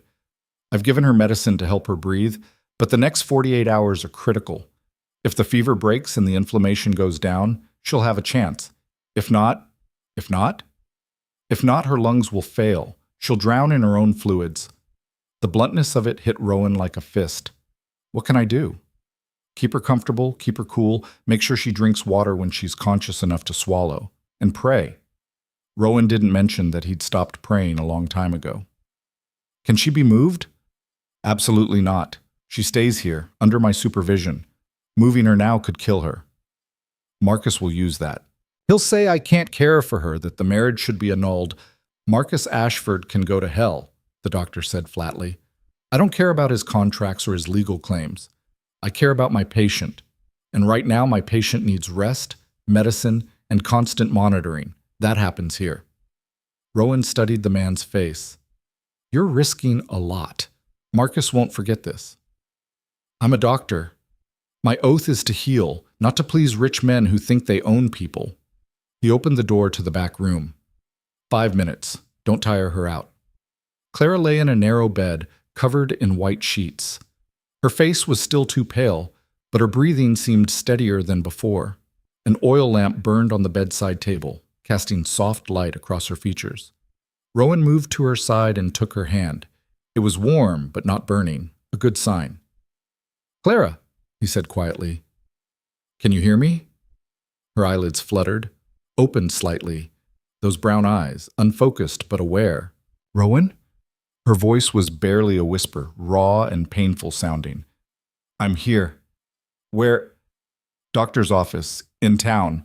You collapsed. Pneumonia. She tried to sit up. Rowan gently pressed her back down. Easy. You need to rest. Marcus, doesn't matter right now. You just focus on getting better. He'll use this.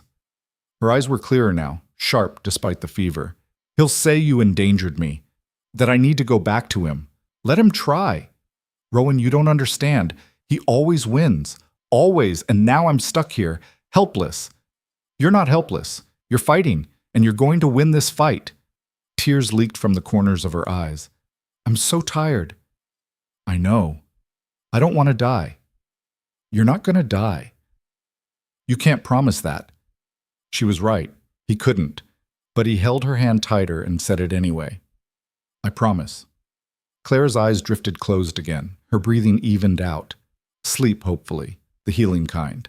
Rowan sat with her until the doctor came back and told him time was up. He didn't want to leave. Didn't want to let her out of his sight. But the doctor was insistent, and Rowan was smart enough to know when to listen. He stepped outside to find Marcus waiting across the street. They looked at each other across the muddy expanse. Marcus's expression was unreadable, but Rowan could feel the weight of his calculation. He was planning something. Working angles. Rowan ignored him and headed for the general store.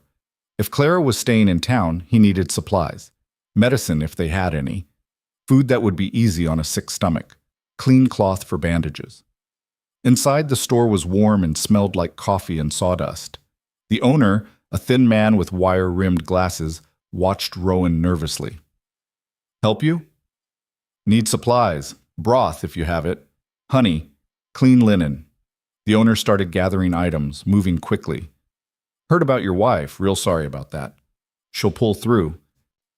Hope so. She's a good girl. Her mother used to shop here back when... He stopped himself. Anyway, anything else? Information. Who's the best lawyer in town? The owner's hand stilled.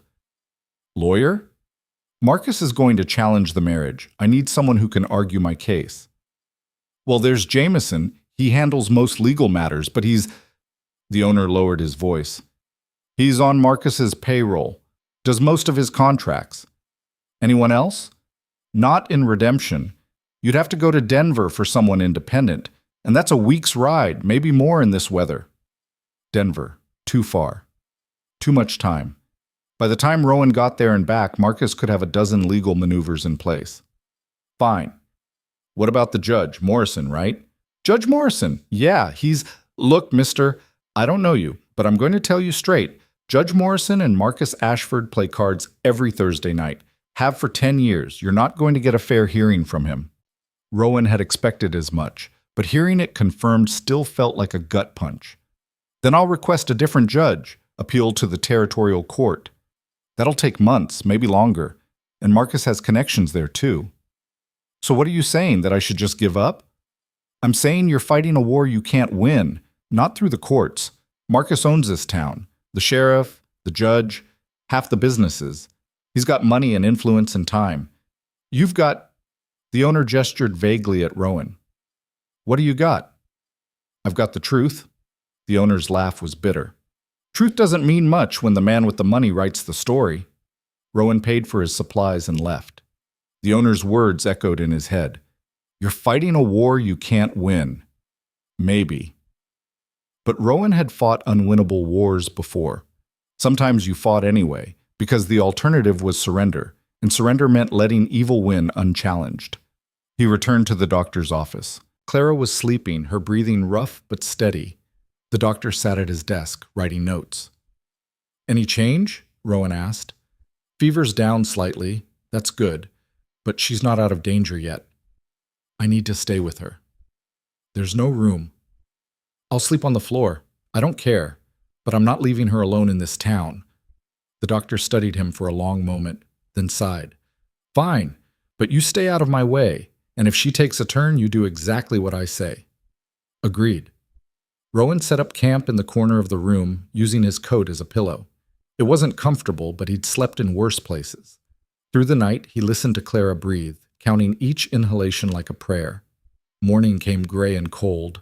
Clara's fever had broken sometime before dawn, and when she woke, her eyes were clearer. Water, she croaked. Rowan helped her drink, supporting her head. She managed a few sips before exhaustion pulled her back under. The doctor checked her lungs, nodded approvingly. She's improving. Slowly, but improving. Keep doing what you're doing. How long until she can travel? A week, maybe 2, and that's if nothing goes wrong.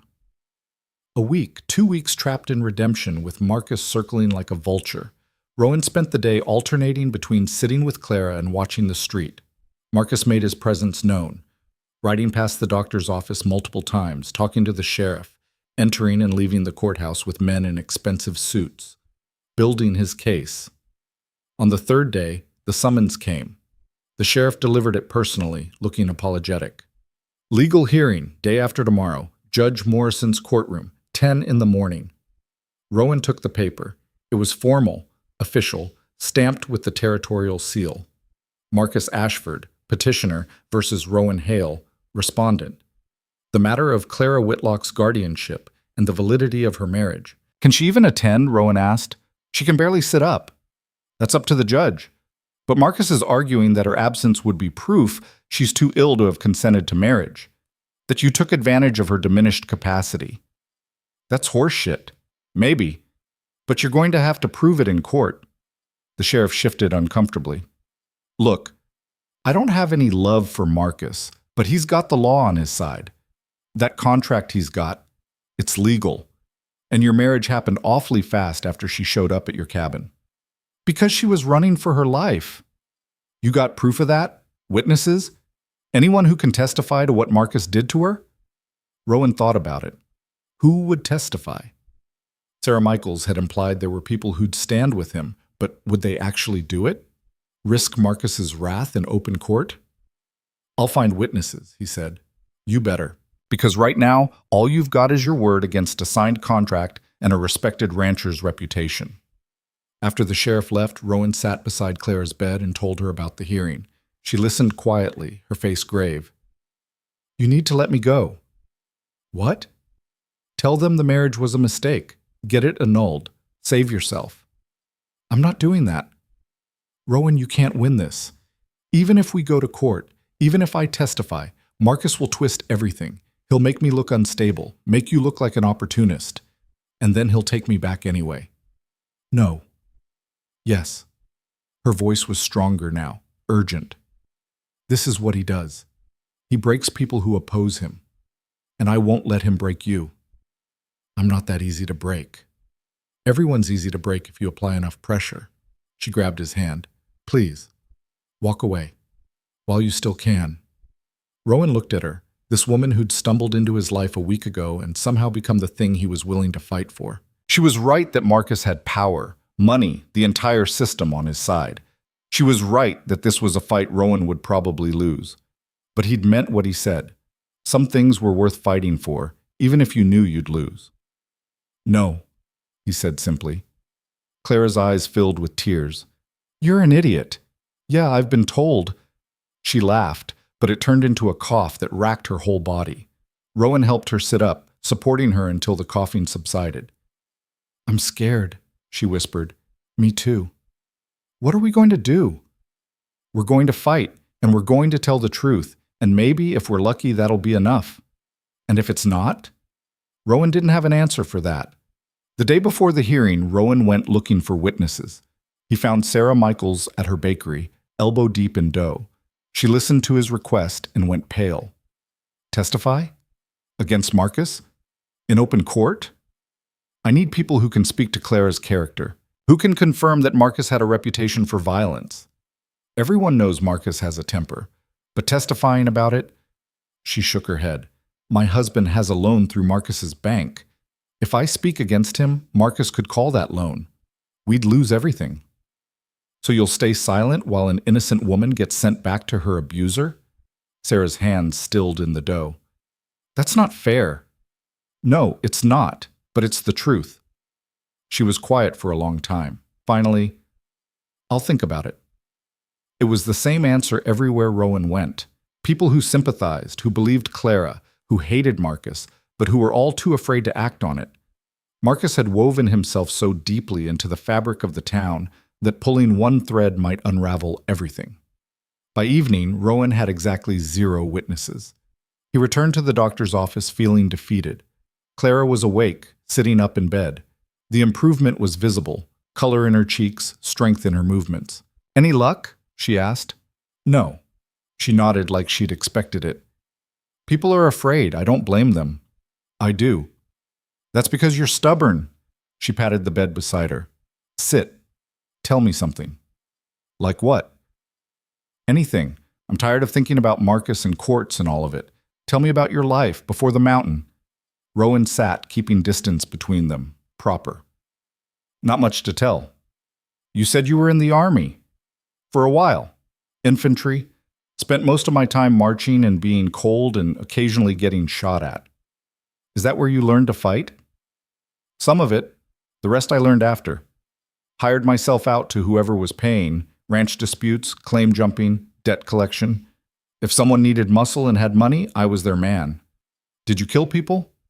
The question was direct, unflinching. Rowan appreciated that. Yes. Does it bother you? Every day. Clara was quiet, processing that. Why'd you stop? Got hired to evict a family from their farm. Man had defaulted on his mortgage and the bank wanted him gone. I showed up with 5 other men, expecting trouble. But when we got there, it was just this guy and his wife and 3 kids, little ones. Youngest couldn't have been more than 4. Rowan stared at the wall, seeing it all again. The man knew why we were there. He didn't fight, just asked if he could have one more day to gather their things. My boss said no, said we were burning the place down to make sure they didn't come back. What did you do? I quit. Told my boss I was done. He said if I walked, I wouldn't get paid for the job. I walked anyway. He looked at Clara. That family lost everything. Their home, their land, probably their livelihood, and I couldn't even stop it. All I could do was refuse to be part of it anymore. That's more than most people would do. It wasn't enough. It was something. They sat in silence for a while. Outside, the town was settling into evening routines, lamps being lit, stores closing, normal life continuing while their world hung in the balance. Rowan, Clara said quietly, tomorrow, in that courtroom, if it goes badly, if the judge rules against us, promise me you won't do anything stupid. Define stupid, violent. Don't hurt Marcus. Don't make this worse. If he takes you, then I'll survive. I've survived him before. But if you attack him, if you give him any reason to have you arrested or killed, then this was all for nothing. Rowan wanted to argue, wanted to tell her that he wouldn't stand by and watch her be taken, but the fear in her eyes stopped him. I'll try, he said. Promise me. Clara promise. He sighed. I promise I won't start a fight. That's the best I can do. She seemed to accept that. She reached out and took his hand, lacing her fingers through his. It was the first time they'd touched like this, not out of necessity or medical need, but just because. Her hand was warm, small in his, but her grip was strong. Thank you, she said, for trying, for fighting for me. Even if we lose tomorrow, thank you for making me feel like I was worth fighting for. Rowan looked at her, really looked. In the lamplight, with her hair loose around her shoulders and her eyes clear and determined, she was beautiful. Not in the fragile way she'd seemed when she first arrived, but in a way that spoke to strength earned through suffering. You are worth fighting for, he said. You barely know me. I know enough. Clara smiled, sad and genuine. I wish we'd had more time, before all this. Maybe we could have… She stopped. Never mind. Stupid to think about what ifs. Maybe not stupid. She looked at him and something passed between them. An acknowledgement of possibility, of what might have been if circumstances had been different. Then the moment passed and Clara withdrew her hand. You should rest. Tomorrow's going to be hard. Rowan nodded and moved back to his corner. But as he lay there in the darkness, listening to Clara's breathing even out into sleep, he thought about her words. What if? What if Marcus hadn't had that contract? What if Clara had come to his cabin under different circumstances? What if they'd had time to know each other properly, without threats and violence and legal battles? Would they have still ended up here, lying in the same room, bound by a hasty marriage and shared desperation? Or would they have found something real? The questions haunted him until sleep finally came. Morning arrived cold and clear. The hearing was set for 10, which gave them 2 hours to prepare. The doctor checked Clara one more time and reluctantly cleared her to attend. Against my better judgment, he said, but I know you're going to go whether I approve or not. Just don't overexert yourself. If you start feeling faint, you sit down immediately. I will. I mean it, Clara. Your lungs are still weak. Too much stress could trigger a relapse. She promised to be careful, but Rowan could see the determination in her eyes. She was going to that courtroom no matter what it cost her. They walked to the courthouse together, moving slowly to accommodate Clara's weakness. People watched from doorways and windows. The whole town knew what was happening, what was at stake. The courthouse was a 2-story brick building, the nicest structure in Redemption. Inside it smelled like wood polish and old paper. The courtroom itself was small, maybe 30 feet square, with wooden benches and a judge's bench at the front. Marcus was already there, sitting with 2 lawyers in expensive suits. He looked confident, relaxed, like this was already decided. Rowan and Clara sat on the opposite side. They had no lawyer, no prepared arguments, just the truth and whatever strength they could muster. Judge Morrison entered at exactly 10 o'clock. He was older, silver-haired, with a face that probably looked kindly when he wasn't presiding over cases. He took a seat and surveyed the room. This is a hearing regarding the petition of Marcus Ashford to nullify the marriage of Clara Whitlock to Rowan Hale and to reinstate guardianship as established by legal contract. Mr. Ashford, you may present your case.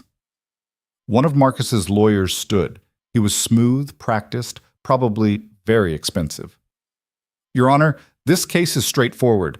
Mr. Ashford holds a legal contract signed by Clara Whitlock's father, granting him guardianship until such time as Miss Whitlock reaches her 21st birthday or enters into a marriage approved by her guardian.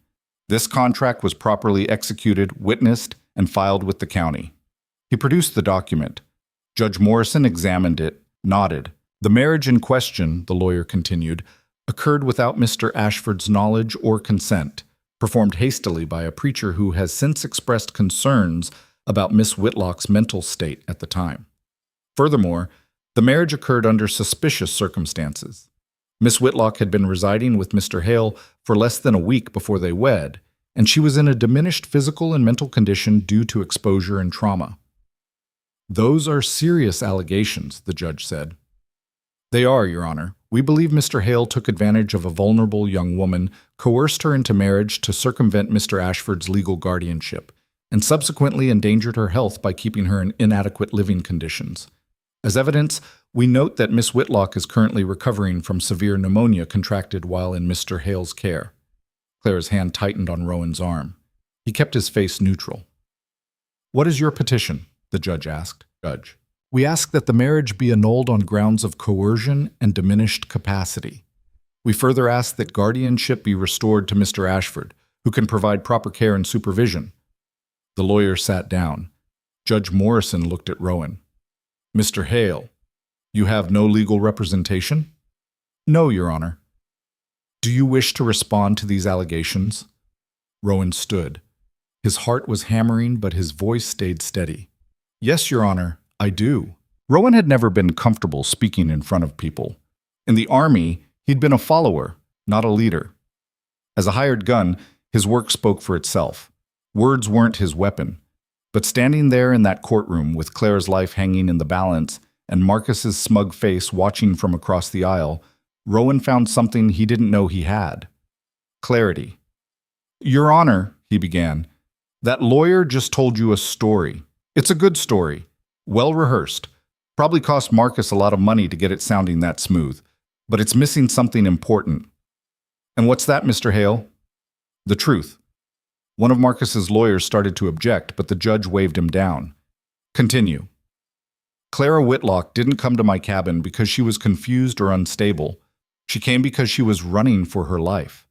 She walked 16 miles through a blizzard, in a cotton dress with no coat, because staying with Marcus Ashford one more day was worse than dying in the snow. That's conjecture, Marcus's lawyer said. It's fact. And anyone who bothers to look at her medical records will see the proof. The doctor who's treating her now can testify to the bruises she had when I brought her in. Old bruises. The kind you get from being hit repeatedly over weeks or months. Marcus's face darkened, but he kept quiet. The judge looked at Clara. Miss Whitlock. Mrs. Hale, Clara interrupted. Her voice was quiet but firm. The judge paused. Mrs. Hale, is what Mr. Hale says true? Did Marcus Ashford strike you? Clara stood slowly, one hand on the table for support. Yes. That's a serious accusation. It's the truth. Marcus hit me, multiple times. He also locked me in the cellar for 2 days without food or water because I refused to address him the way he wanted. He told me that when we were married, he'd break me of my stubborn nature, that I'd learn to be grateful for his provision. The courtroom had gone completely silent. People were leaning forward, straining to hear. These are lies, Marcus said, standing. Your Honor, this is exactly what I warned you about. Clara has always been prone to dramatics, to making up stories to get attention. Sit down, Mr. Ashford, the judge said sharply. You'll have your chance to respond. Marcus sat, but Rowan could see the anger radiating off him. Judge Morrison looked at Clara. Do you have any evidence of these alleged assaults? The bruises have mostly faded, but the doctor who examined me can confirm they were there, and there are people in this town who've seen the aftermath, who've heard me cry out, who knew what was happening and did nothing. Because they were afraid, Rowan added, because Marcus Ashford owns half this town and controls the other half through loans and favors and intimidation. People don't testify against him because they know what happens to people who cross him. That's defamation, one of the lawyers said. Is it? Ask around. Ask about the farmer who refused to sell his land and ended up losing everything. Ask about the ranch hand who stole a horse and got whipped in the town square. Ask about anyone who's ever stood up to Marcus and see what happened to them. The judge's expression was unreadable. Mr. Hale, do you have witnesses who can corroborate these claims? This was it. The moment Rowan's case would stand or fall. He thought about all the people he'd talked to yesterday, all the sympathetic faces that had ultimately said no. Not yet, Rowan admitted. But I'm asking you to look at the facts. Clara had bruises when I found her. She was terrified. She nearly died trying to escape. And the moment she married me, legally and properly, Marcus came after her with everything he had. Why would he do that if he was really just a concerned guardian? Because she's valuable property, Marcus's lawyer interjected. The contract stipulates that upon marriage, Clara's inherited land would revert to Mr. Ashford's management. This marriage threatens a substantial financial interest. So you admit it's about money, Rowan said. It's about honoring legal agreements? It's about control. Clara's voice was stronger now. Marcus doesn't want me. He wants my land, 20 acres with water rights. That's what my father traded for his guardianship. But the contract also says that if I marry with his consent, the land stays with me. Marcus would never consent to me marrying anyone, because that would mean losing the land. That's speculation, the lawyer argued. It's in the contract, paragraph 7. Check it yourself. The lawyer looked uncomfortable. Judge Morrison held out his hand and the lawyer reluctantly passed him the contract. The judge read silently, his eyebrows rising. This is true, he said slowly.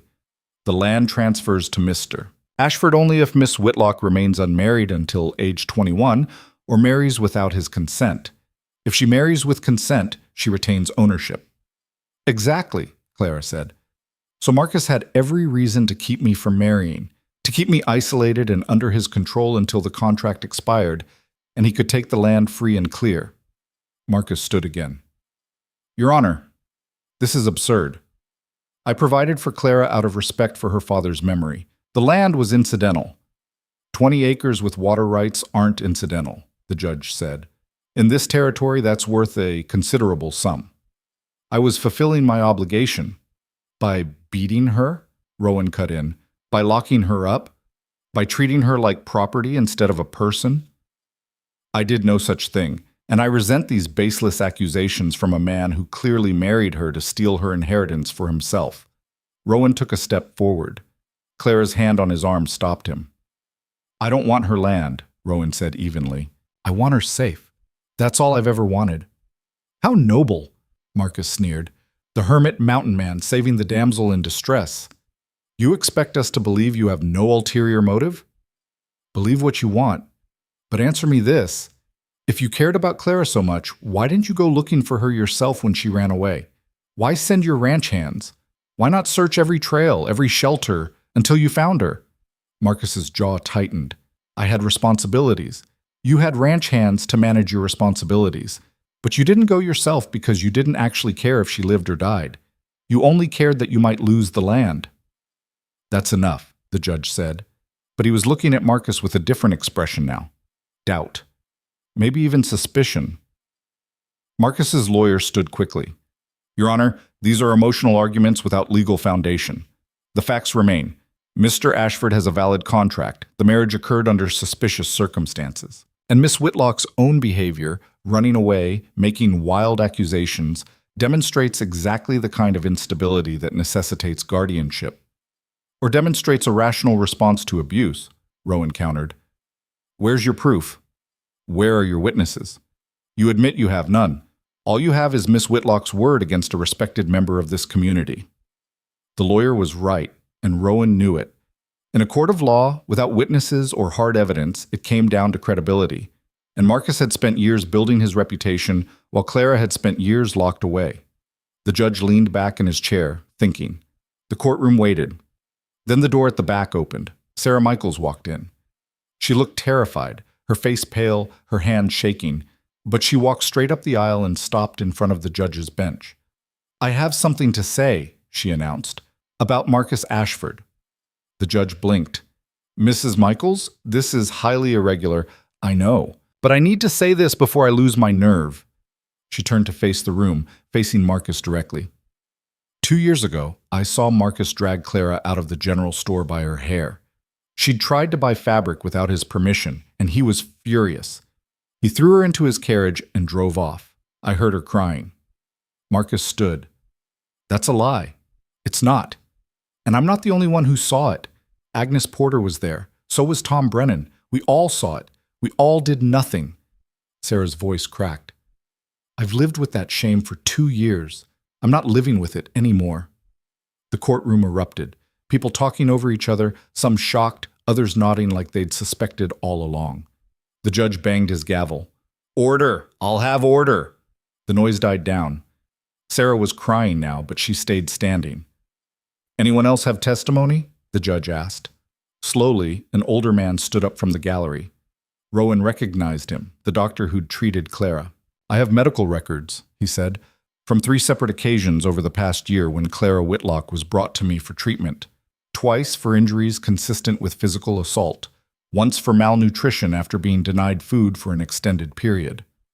Why didn't you report this? The judge demanded. The doctor's face was grim. Because Marcus Ashford owns the building my practice is in. Because he has the power to destroy my livelihood. Because I'm a coward. He looked at Clara. I'm sorry. I should have acted sooner. Another person stood. Then another. A seamstress who'd seen bruises when fitting Clara for a dress. A stable hand who'd heard her screaming from the locked cellar. A maid who'd been fired for trying to sneak Clara extra food. One by one they testified.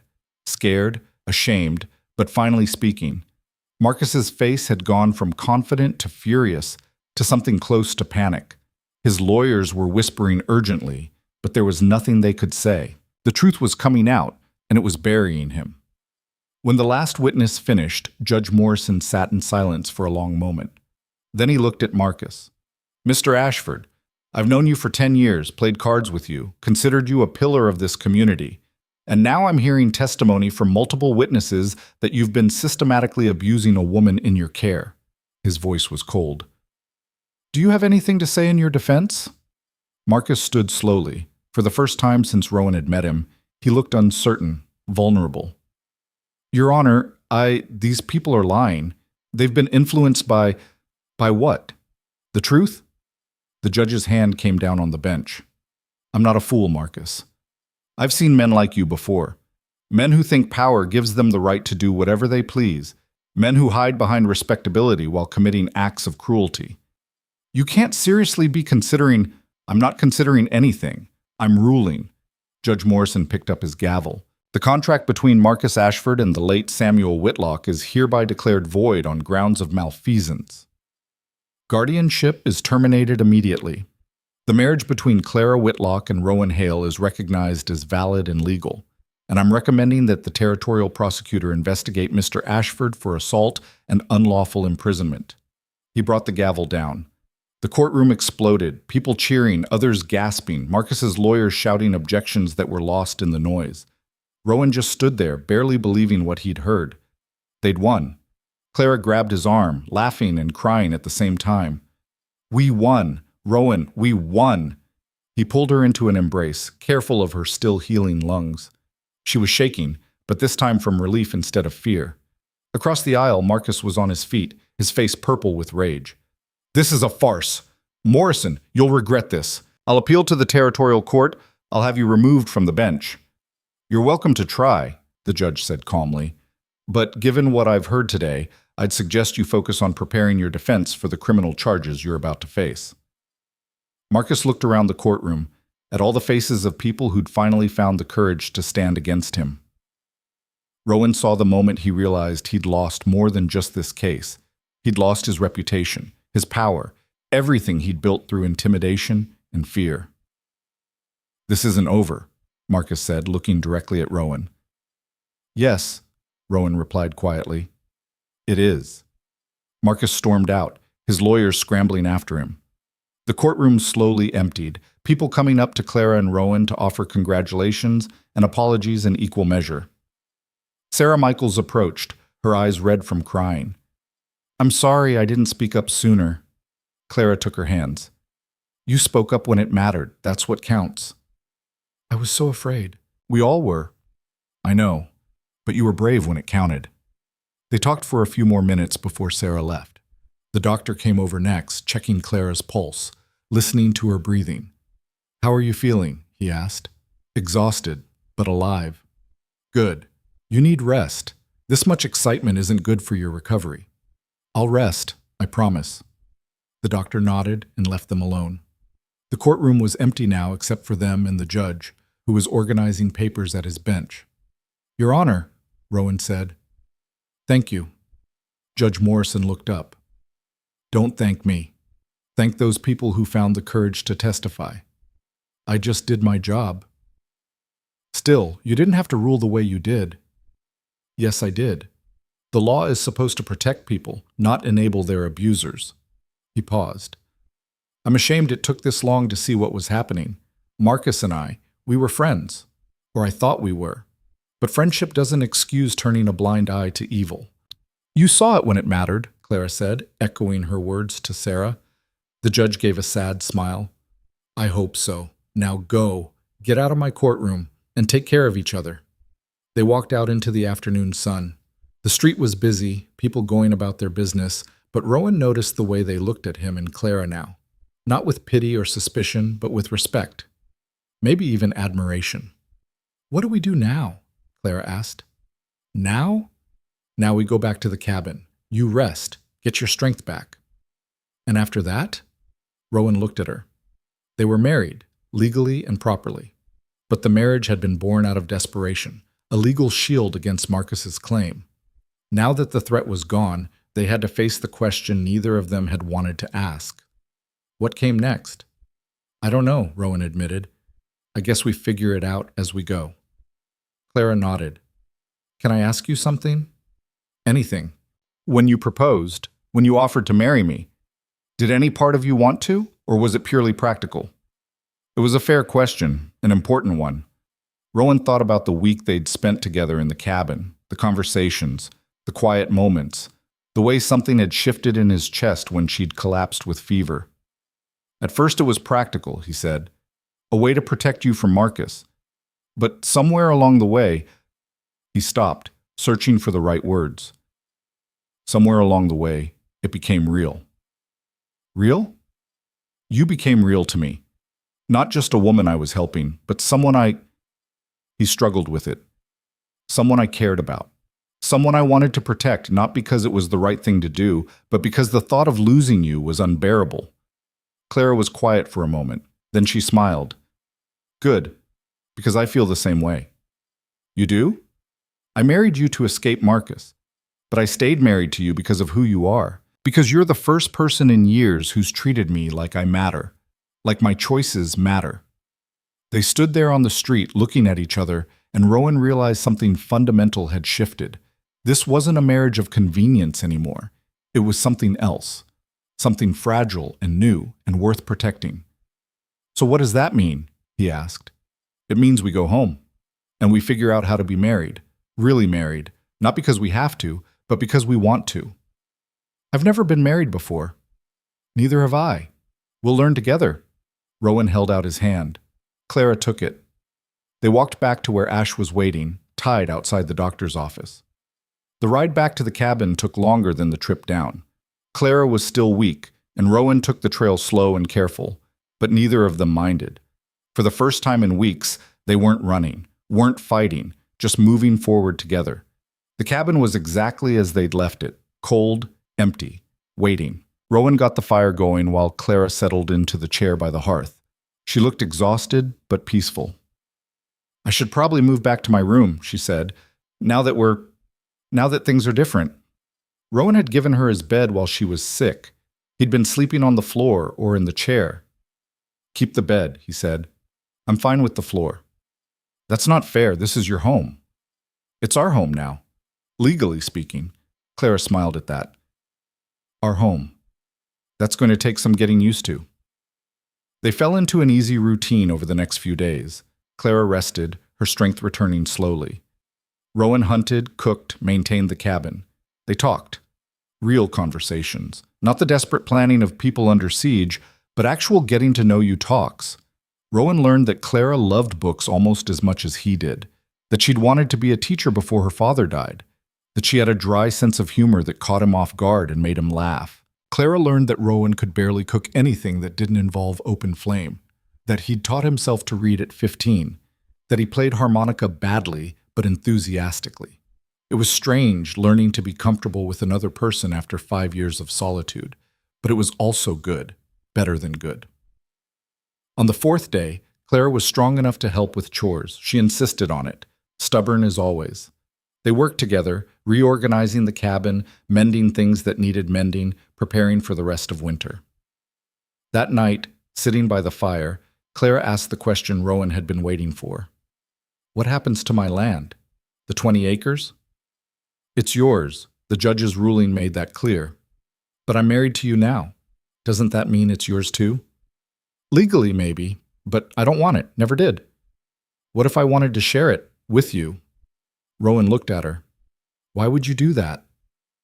Because we're partners now, aren't we? Are we? I thought we were.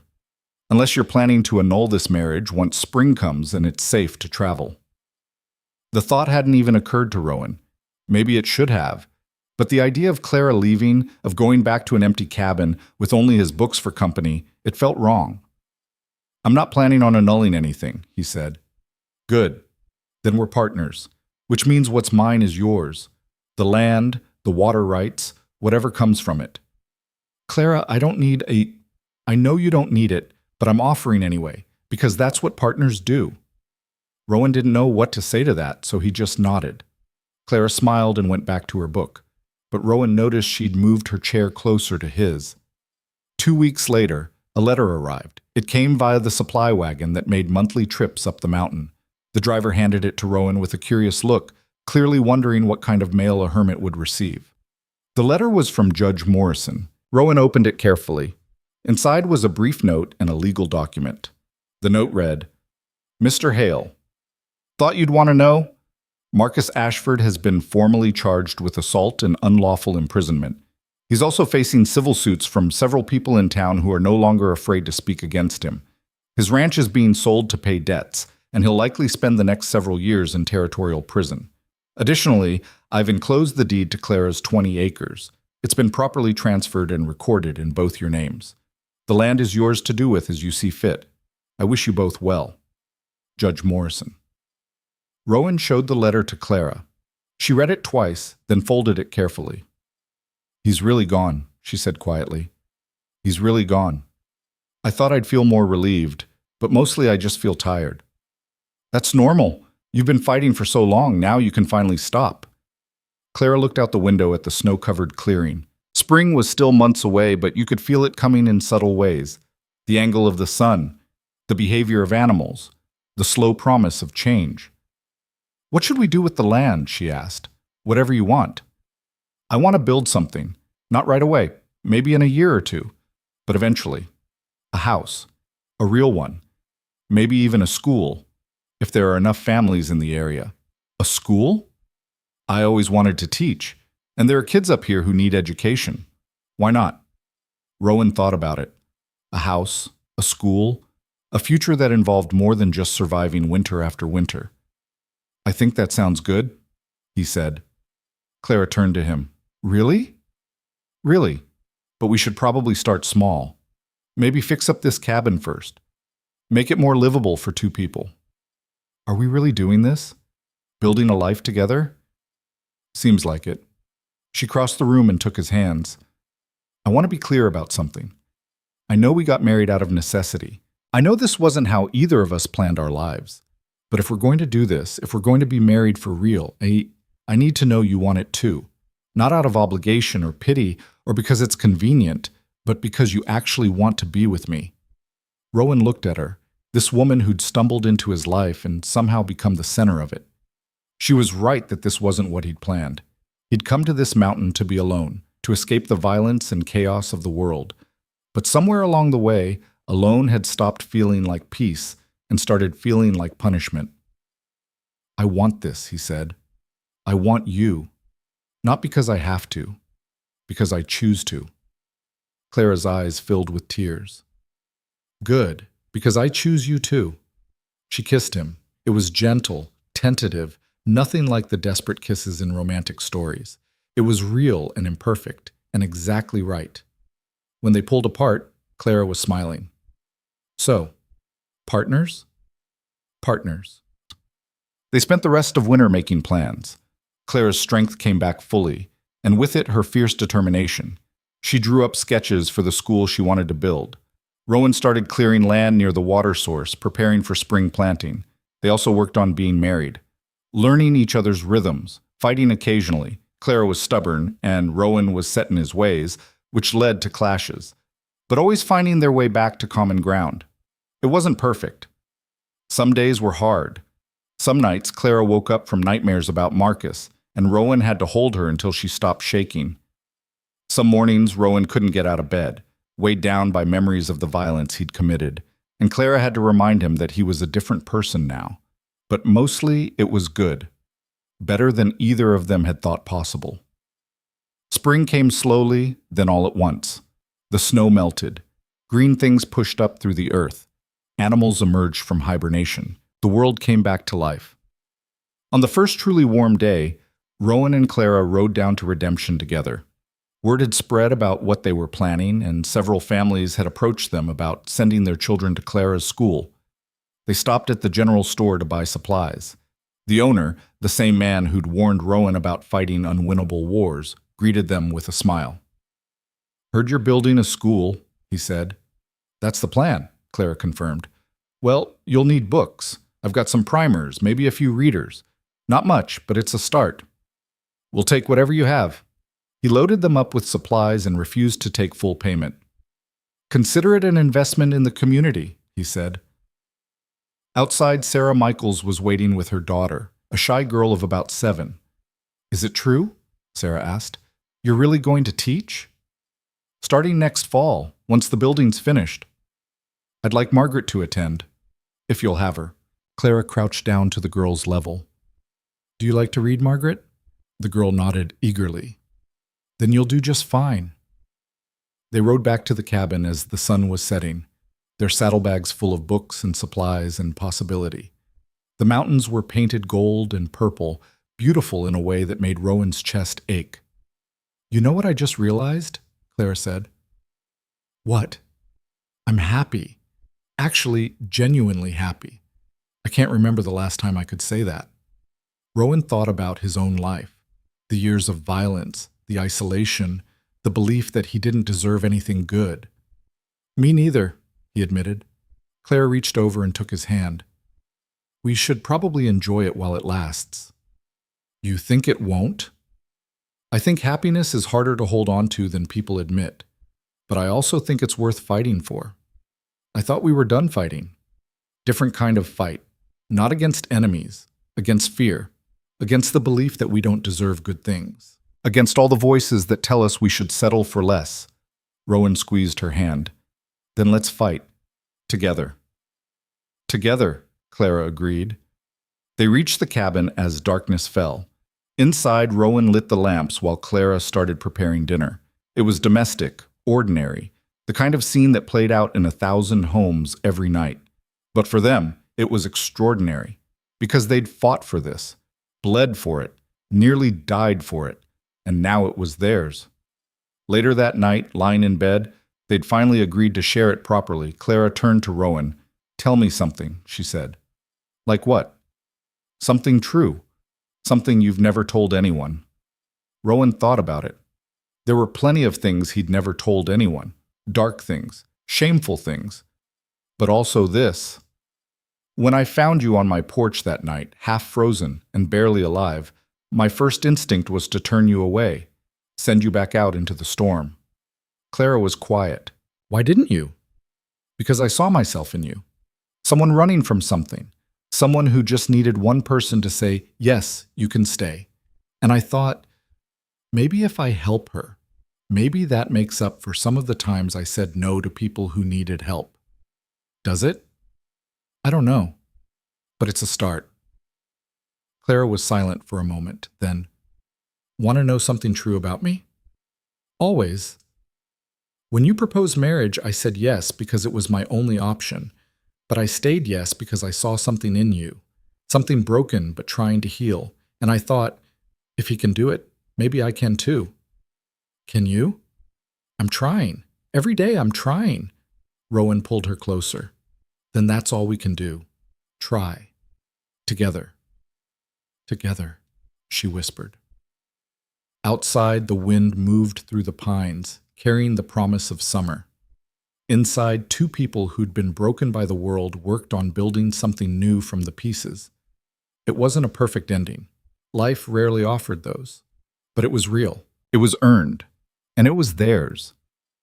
6 months later, the school opened. It was a simple building, 1 room with benches and a wood stove. But it held 12 students ranging from 6 to 14. Clara taught reading, writing, arithmetic, and history. She was patient and firm and brilliant at it. Rowan helped with the building's maintenance and sometimes taught practical skills, tracking, woodcraft, basic survival. He wasn't a natural teacher like Clara, but the kids respected him. Their life settled into a rhythm: work, teaching, community gatherings. Slow progress on the house they were building on Clara's land. They still had hard days. Clara's nightmares didn't disappear overnight. Rowan's past still haunted him. But they faced it together, and that made all the difference. One evening, sitting on the porch of their still unfinished house, watching the sunset paint the mountains, Clara said, "Do you ever regret it, saying yes when I showed up that night?" Rowan didn't even have to think about it. "No. Do you regret knocking?" "Not for a second." "Good." They sat in comfortable silence, watching the light fade. In the distance, they could hear children playing, probably running home before full dark. Normal sounds. Safe sounds. Clara leaned her head on Rowan's shoulder. "You know what's funny?" "What?" "I came to your door looking for shelter from a storm, but I found something better." "What's that?" "Home." Rowan wrapped his arm around her. "Yeah, me too." And as the stars began to emerge overhead, cold and distant and beautiful, two people who'd been lost found their way to exactly where they needed to be. Not because fate demanded it, not because some grand plan required it, but because, when the storm came, they'd chosen each other. And they'd kept choosing each other every day since. That was enough. More than enough. It was everything.